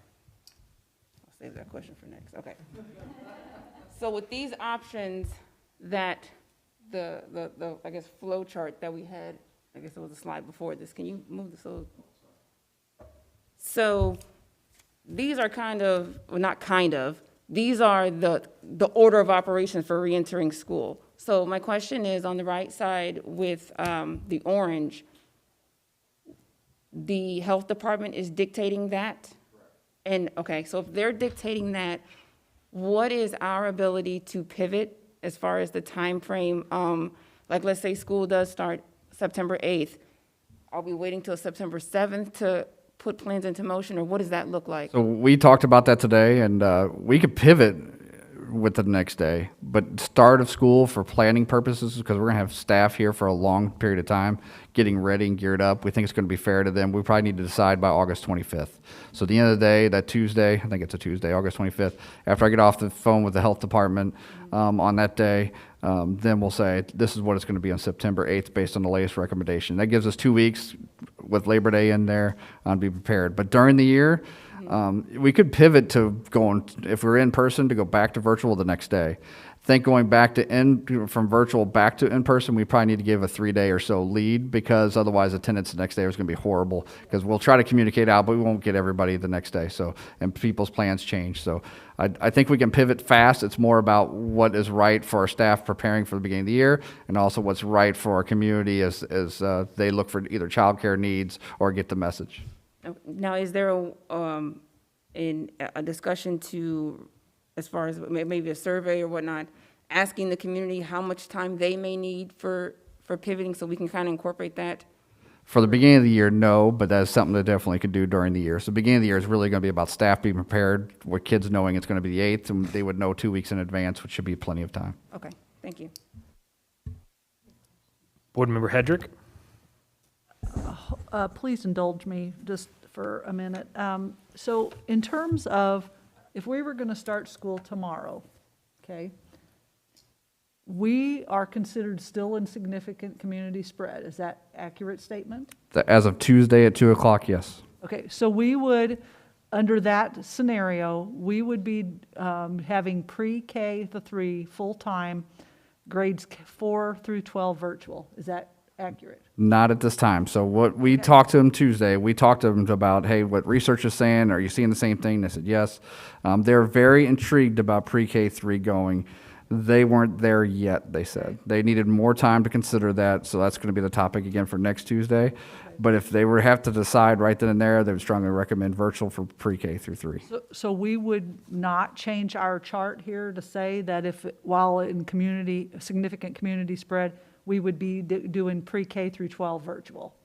I think the last line also says significant community spread, and the reason it has the all ages is part of their factor on that is they're really looking at teen infection rates and growth, and also teen infection rates from contact tracing. Okay. And then the other two things really are probably more comments than anything would be. One is that I agree 100% that every student and every staff, with very few exceptions, should be required to wear masks all the time. I think all the stuff that I've read and researched that I've seen, other states, other organizations, the mask wearing is a pretty significant component of containing this. And so that would be one thing that I would be very adamant about that we do. And then the second thing is I do believe we should commit to a time frame of when we're going to make shifts in what our education looks like. I don't think we ought to be going day to day. I think we ought to make a commitment that if things change, we'll respond in this period of time so that all of our families and our staff can have something that they feel comfortable and then they can respond to. That's fair, and I want to address that real quick because Dr. Buck and I had that conversation that it may be more practical to make sure that we essentially set a week time frame, whatever that ends up being, right? That we do set that example so that we have that consistency for people. Board Member Allen? How long do I have, Chairman? You have 12 seconds. I don't. 12 seconds. Well, here's my point. I don't want to rush to a decision. I mean, he's got a 7 o'clock commitment, and I don't want to press to that. But and I realize and Dr. Barker's going to start it for me if we're running late. I So realize I'll stay here as long as you want. Dr. Barker can be on TV. Okay, that's fine. I'm not making light of it, but I am sort of making light of it.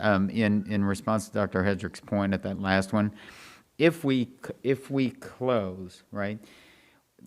Or no, I'm sorry, not if we close. As we go through this matrix or this flow chart or whatever that is, will you, and we're up to this point on August 6th, will you please elaborate all of the resources that you have utilized, and not just you, Dr. Buck, but all of us, because I do concur with her message, and that is you guys have worked your tail off, right?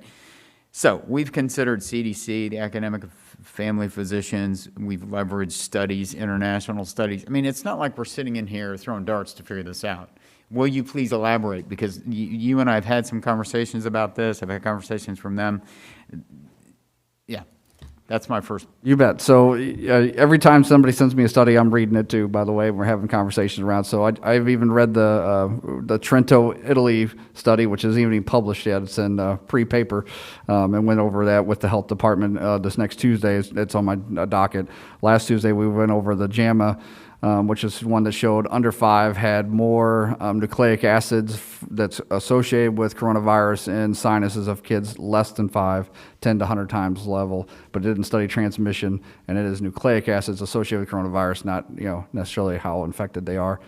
So yes, we're continuing to do that. The doctor panel was fantastic. the talent you've seen up here is just amazing, and each one of them has interacted with hundreds of people. You know, I heard somebody say about 100 emails. I don't have a hard number, but it's easily over 500 emails from stakeholders that I've responded to, and hopefully I've gotten to every one of them. So we're going to continue to communicate and to interact with folks and rely on guidance and research to drive us. It's obvious we can't do a poll. You know, if you look at the Lake of the Ozarks again this week, different people have different ideas about what we should or should not do. I'm going to rely on science and research and guidance, and the health department lives and breathes this, and they're seeing not just a picture of us at school, but they're seeing the picture of our entire community.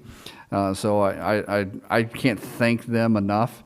I encourage anybody who's watching, send them a thank you note without an ask. They deserve it. They got the weight of the world on them. I can't thank this room enough and all the people they've interacted with. So, yes, I agree 100%. It's been a wonderful way to step in a horrible setting because I got to see some of the brightest in our community step up and do some great things. I don't want to yield my time yet, President. Now I've lost my thought. How about that? No. No, the mask issue that Dr. Hedrick also mentioned is, you know, it's interesting that New York, a Massachusetts area had a high incident early. However, they got out in front of it. We've discussed this issue as well. Now, their numbers are coming down, probably because masks were worn very, very early in the entirety of this process since March. So I do stand firm on that issue. I hope we have the same thing. Next point I want you to expand on, if you don't mind, and I know it's in our questions and answers, but I want this to be discussed publicly because I think this may be, Jeremy Wood can answer this question. This may be one of the most watched board meetings that we've ever had. So talk about the responses we've received from parents, meaning to this point roughly, in-person choice by parents, right, with 15,000 responding. So we still have 2,451 who have not responded. But that said, we have a 86% response rate. So of the 86, 78.33 have said we want in-person. I think folks may be surprised at how high that number is. Online was 21%. And that really has not changed over the past 3 to 4 weeks, from what I understand, right? So multiple ways to answer that. If I look at districts metro-wide, they tend to run from 15 to 25% choosing online. So we're right in the middle of that 21% choosing online. I can also tell you that if I just looked at emails, there's kind of 3 pockets of emails I was receiving. One, please, please, please let us go to school every day. Please, please, please let us school in a hybrid model. Please, please, please don't have school. And it was probably equally populated between the 3, and they all had valid points. Yeah. That's why I'm saying we're trying to rely on research and guidance because there is no win-win perfect model that fits everyone's needs. I know I'm very worried about the social emotional health of kids and other issues are going on. And, I said at Rotary today while they're handing out checks to nonprofits who do good things, and so many of them are talking about their increased needs because of school closure that they're seeing with kids, and it's real. And every educator, every person who works at Lee Summit, we're doing this career, this choice, this vocation, this calling, because we love to help our kids, and that's our future. We also need to keep ourselves safe, and I'm going to say the health department's really looking at not just our safety of our adults and our students, but also safety of everybody else outside of our staff and students. So that's why we're going to try to rely on them quite a bit, and I appreciate what they do. But you're right, we have a lot of folks in every different type of choice, and I know some people are already wanting to change their choice, so they're excited about the August 7th through 10th ability to change choice. 2 more things, Mr. President, I'll be done. I promise. One question that has just been sort of floated out was if we have a child or staff person, educator or whomever, test positive or come to the protocol room or not isolation room, not protocol room, whatever, procedural room, they get a test. The challenge is turnaround time for that, right? I mean, at best, it's 2 to 3 days. So, I- right? Am I? Yeah, so I talked to Bridget about that. Just so everybody knows, I went and got a test before I went to graduation. Just want to make sure, so I went and got a test. And it took me a few days to get in, but I got a rapid test, so I got the answer within an hour. Okay. When I talked to Bridget, the director at the health department, she said if you call the hotline, they can likely get you a test almost immediately and get the results fast. If you're calling around, you usually put on a 3 to 7 day wait to get in there. Because that's one of the things we talked about is that if you don't have symptoms, but maybe you thought you bumped into somebody who had symptoms, you're less likely to persist if you got to wait 7 days for it.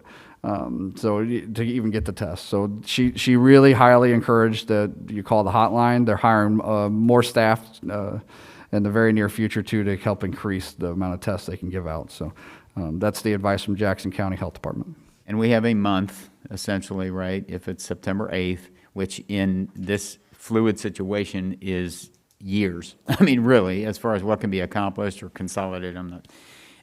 And one last thing, I realize that answers, I think, that we've provided different ways via email or text message or instant message. I mean, we have them all, phone calls. I've probably put people off with the tone that has come across in a very two-dimensional black and white sort of answer.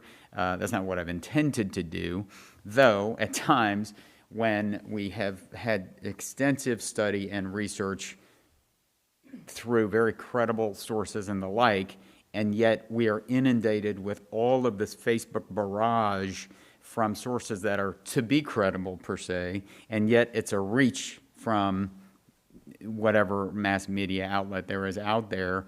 It becomes very, very difficult not to get wrapped into some of that emotional keyboarding, warriors out there as well. So I am glad that we're in a district that has 150% engagement and 150%, involvement. So I don't want that to be stifled at all, because I don't want to go the other way and we get crickets. I said that 2 times today. I'd rather have over communication, and maybe our role is to over communicate outward as well, but as much information and as much consideration we can have for all voices. So thanks for digesting it all, and it's been a bit overwhelming, but it's been very, very encouraging also, because we have that, and Lee Summit has that. Maybe uniquely, maybe many thousands of other districts do, but I guess, to some degree, keep it coming, but keep it coming with certainly strong fortitude and good, strong suggestions. My goodness. Criticism is fine, but my gosh, give us some options and things to really, really dig into too. So, all right. I yield my overtime. Thank you, sir. You're good. Board Member Fritchie? Yeah, I just wanted to follow up on something that Dr. Buck said when he's talking about being all about kids. And some of the emails that we've received have been quite pointed and, made some accusations about playing politics. And I don't know if that hit any of you guys wrong, but it kind of hit me really wrong. And I pretty much ignored the first one, but when I got that second email that was pretty abrupt, I answered back because, this is what I said. I said, we are about safety. It's, our number one priority is safety for our students and for our staff, and then we got to make sure they're safe first, and we can educate them, And it's not about politics, and I don't even pay attention to myself. I don't pay attention to what either party is saying or anything about the politics. It's all about, like we said, the actual information, the safety information that's going to be the best we can be for our students and our staff. So that's number one, I want to say.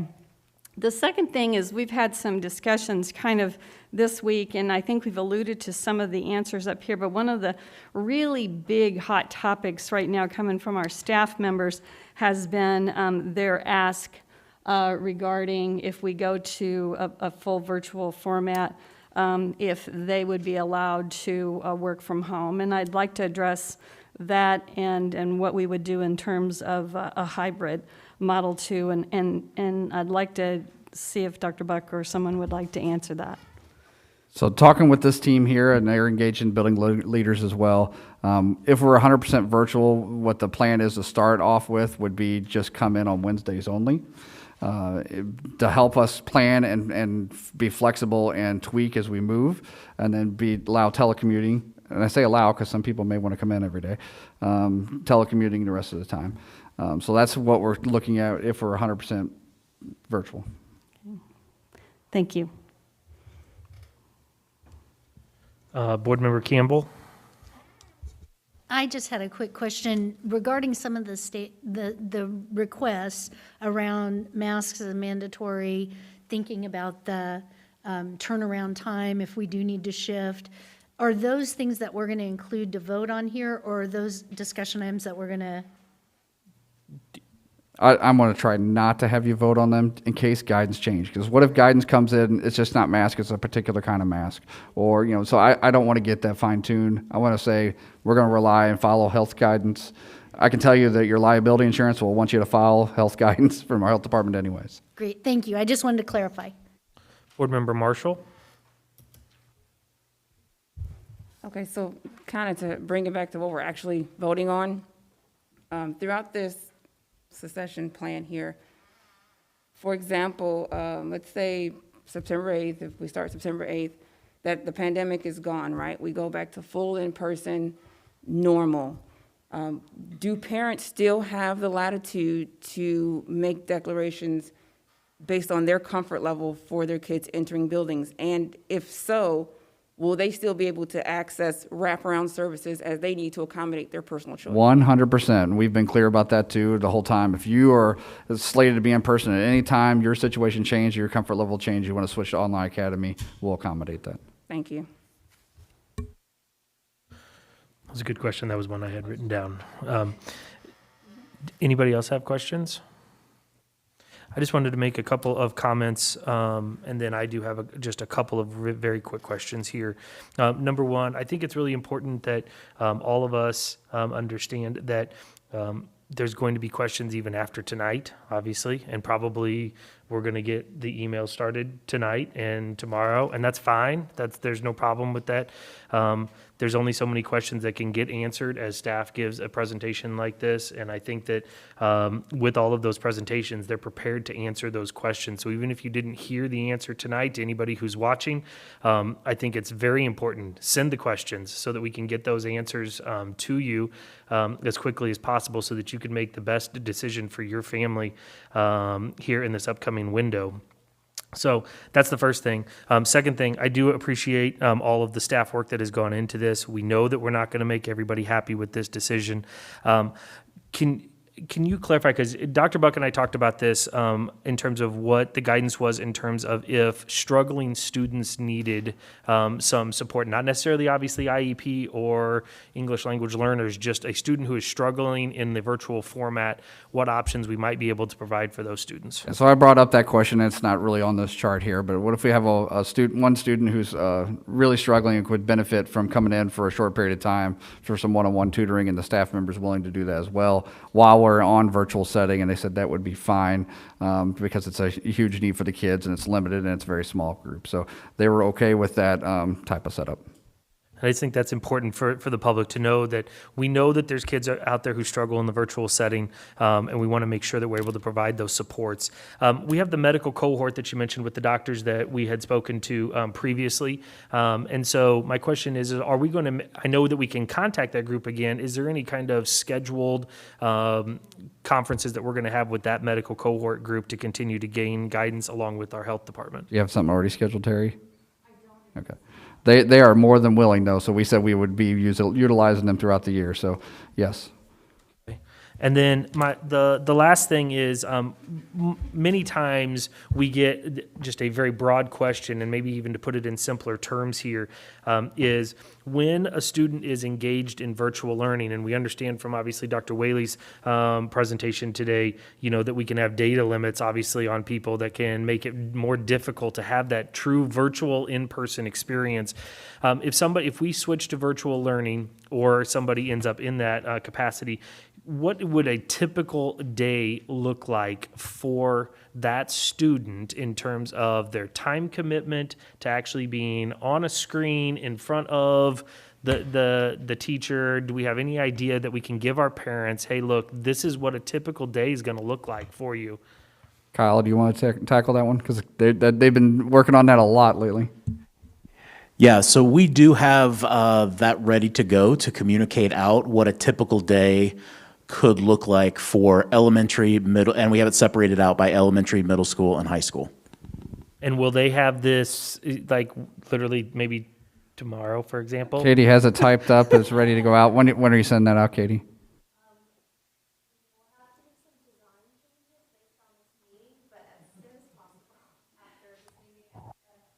So tonight or tomorrow morning, correct? I just want to make sure, because people will want to see that before they make this next declaration, in this next declaration window. So I just wanted to make sure that we address that. So I'm going to go back over to Board Member Allen here, since he has another comment. All right, I lied earlier, so I do have another question because your comment was a good one. Do we also have that picture or that understanding of what the teacher's day is going to look like? And is that laid out? So if I'm expected to be teaching online, am I in a building among other constituents, or I'm at home, or have we come to that? That was a decision large conversation just yesterday. I don't know which one of you want to tackle that one. Jennifer, do you want to tackle that one? Okay. No teaching from the beach, that's for sure.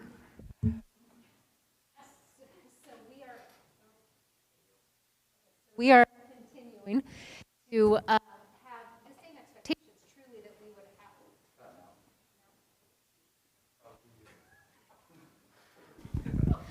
Flexible, right? All right. We have the same, as we talked yesterday in the instructional operations team, we have the same expectations for our teachers as we would in the classroom, the ways to connect with students and the importance of assessment, the importance of connecting with students each day on feedback and on activities. And so in the instruction piece continues to hold true. So we are working through a document as you are a virtual teacher, what does that continue to be? And then also continuing to have that conversation of, do we add in language about the location of where they are at? We want to make sure that we have teachers that are working very hard to engage students, and we want to continue that as a guidance. We also want to make sure there's not disparity. We don't want to create an extra equity issue because we have a standard of engagement online that's much lower than the next teacher next door. You could have the same family have very much different standards. So we want to make sure we set that standard, and that's what they've been working on quite a bit. And it's not completed yet, but there will be a standard of how often should you be in contact with your student, what the content wise, giving feedback wise, and such. Board Member Hedrick. Sorry, I have two other questions. One would be, what has been the conversation that you've had internally regarding regular testing of staff or students for COVID? Probably primarily staff. Are you talking about academic testing or COVID test? COVID test. We do not have the capacity to give COVID tests. We'll rely on the health department. Okay. And they're expecting that. Okay, thank you. The other question would be, do we anticipate or do we have any data regarding the number of staff who have opted to teach in person versus those that are online? Or are we going to be driving that decision based on our student number? That's just 2 slides from now or 1 slide from now. That's exactly what we're going to do from August 7th to staff request, August 7th to 10th. We're going to be finding that. Now, at the secondary level, it'll look very different because it'll be by section. It won't be a whole day. Now, there might be individuals that might fit a whole day, but most of the times it'll be sections here and sections not here. So high school might look very different, but K-8, it would be a teacher, either I'm 100% online academy or I'm 100% within that flow. And we don't have any concerns about having the adequate staff to do in person if we have in person? You can ask me Tuesday morning. Okay. I'll have that data then. I think the question may have been Sorry, I think the question that might have been missed there is, we are doing that based upon student request for online, not staff request. Okay. Right.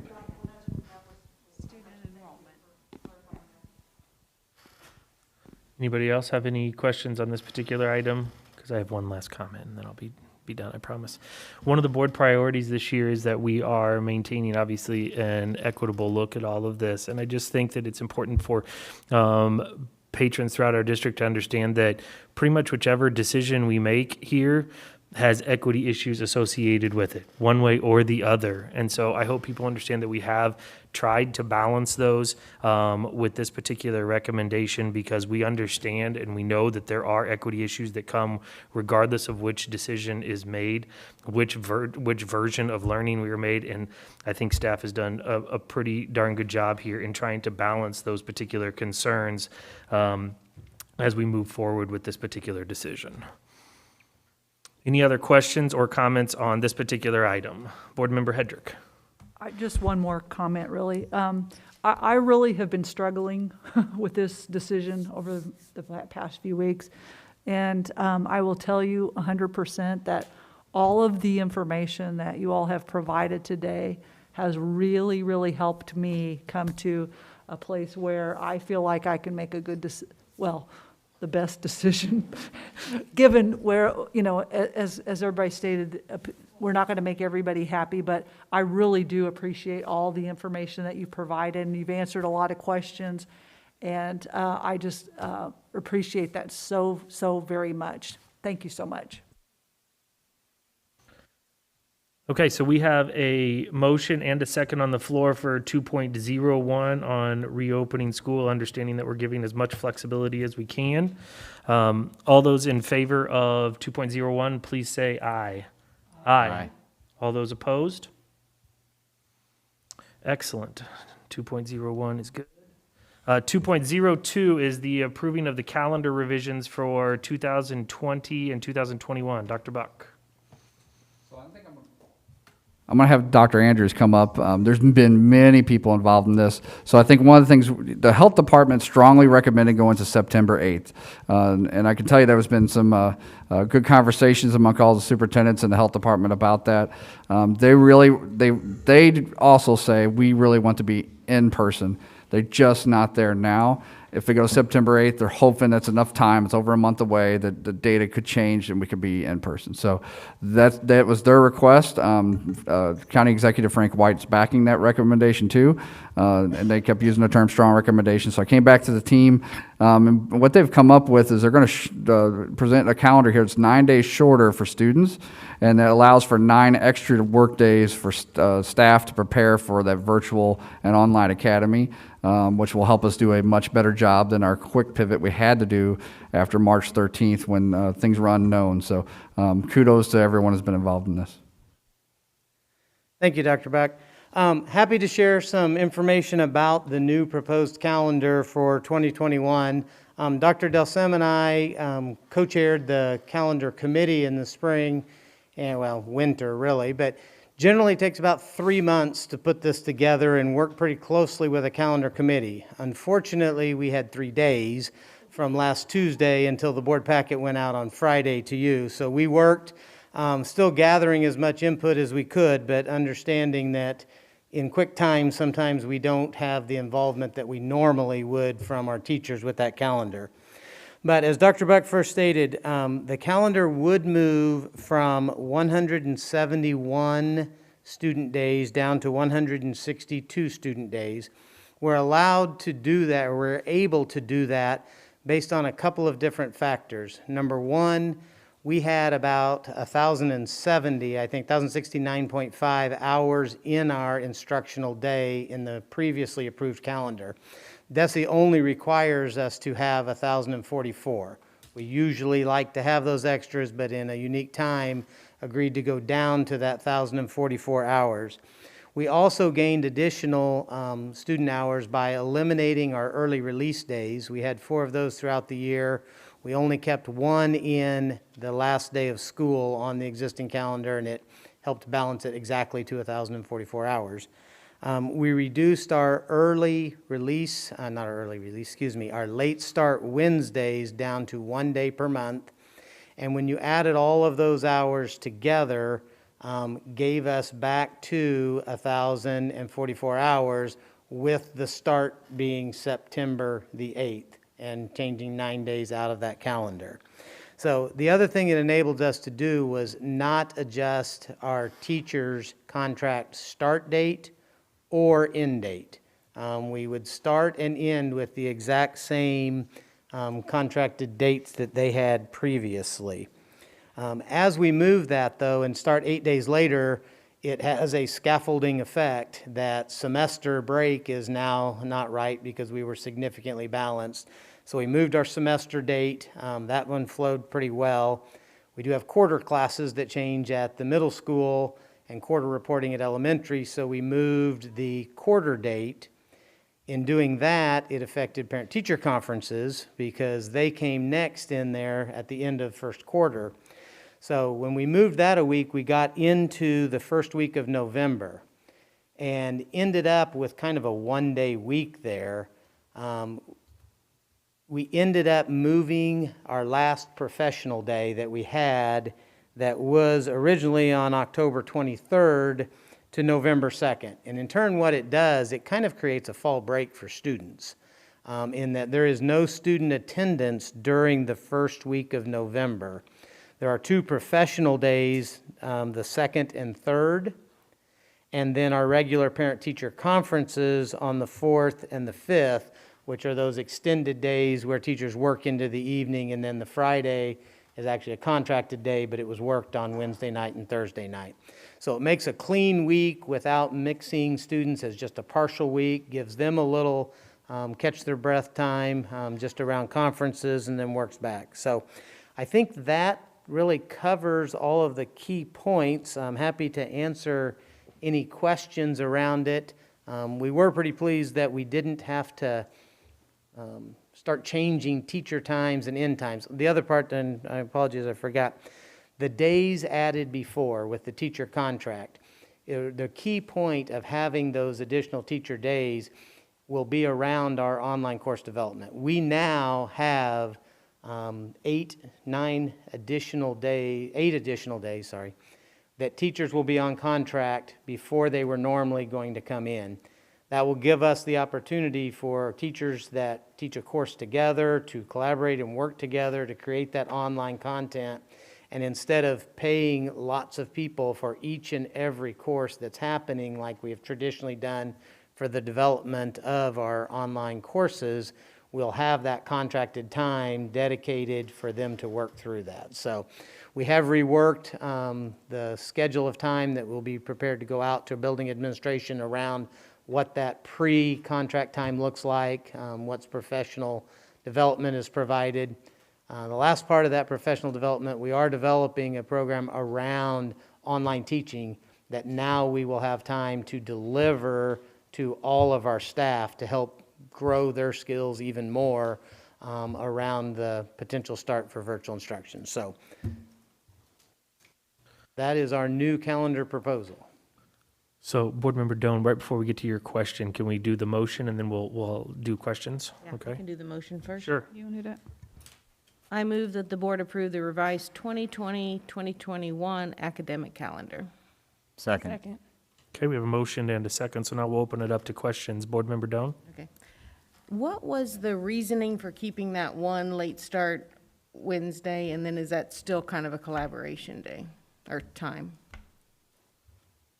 The one day a month, we did not want to eliminate all of the collaboration for late start Wednesday. And part of that was around the fact that one of our proposals has our K through 3 teachers in person still 5 days a week. And if we would have eliminated it completely, we would have pulled all of the collaboration time from them. Okay. So, and you know, numbers played a little part of that too, that it balanced itself out right to keep one day a month. Okay, all right, thank you.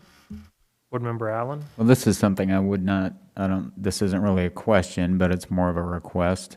Is it possible that there can be some narrative, written information either contained in this video or something that expands to your comments? Like your report in a written form, so that if I go back to this archived video and look at this, that as a parent or stakeholder, I say, okay, all of this makes sense. Is it possible, or can we do that, or is that out there somewhere? You do have it? Okay. All right. Yeah, we'd be more than happy to clean that up. You know, in the board packet, there are some highlighted bullet points that hit many of these, but we'd be happy to try and put that in a more narrative form to, And I don't know if provide- it can be attached to this video per chance. I mean, Cinematic Visions does an awesome, complete, comprehensive job, right?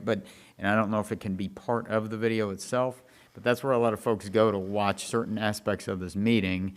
It might be nice to either have an attachment or a pivot or something. I'm not sure. Jeremy's the miracle worker, not me, so. well, and we can also look at a narrative that explains the differences between the calendar to attach with the new calendar when we post it on the web. Thank you. Any other questions associated with this revised calendar? I think it would be, I'd be remiss not to say thank you for, I mean, this was a quick turnaround on trying to put this together for the calendar based on these recommendations, and the flexibility that has been shown is pretty awesome. So I know as a parent, I'm now going to be trying to figure out November, but you know, we'll get that worked out. So that's right. Board Member Fritchie. I want to echo what Ryan said too, because I used to serve on this calendar committee, and it's an extensive process. And for you guys to be able to condense that into 3 days and come up with this, I think it's pretty amazing. The only feedback I've heard since the agenda was posted and the staff has had a chance to look at the calendar was, oh gosh, that's a lot more time that I'm going to need to report before school starts. And what am I going to do with my kids? That's the only question I think that people are voicing is just like, oh, you know, childcare is for everybody is just tough, but. And again, that initiated with the health department's 2 weeks in a row strongly recommended September 8th. Right. I'm Okay, any other questions or comments regarding the calendar? Okay, we have a motion and a second on the floor for 2.02. All those in favor, please say aye. Aye. All those opposed? Fantastic. I think we made it. So, thank you to everyone. Send the questions in. We know that people will still have questions. Board Member Allen, are you I have kidding? one other Come on request, now. if possible. We have this chart, the options for board consideration. Now, that is to the very end of the presentation. Can any of that, again, sort of be pushed up or linked to the video and/or be it points or summary situation? I mean, we live in the world of Twitter, right? We want the most information maybe up front and then everything else supporting it. I don't want to manipulate the video. We cannot and we don't and they don't. But if it can be captured somewhere quickly so that I have my Cliff's Notes to 3 hours of meeting or whatever it was, 4, sorry. But you guys are wonderful, so.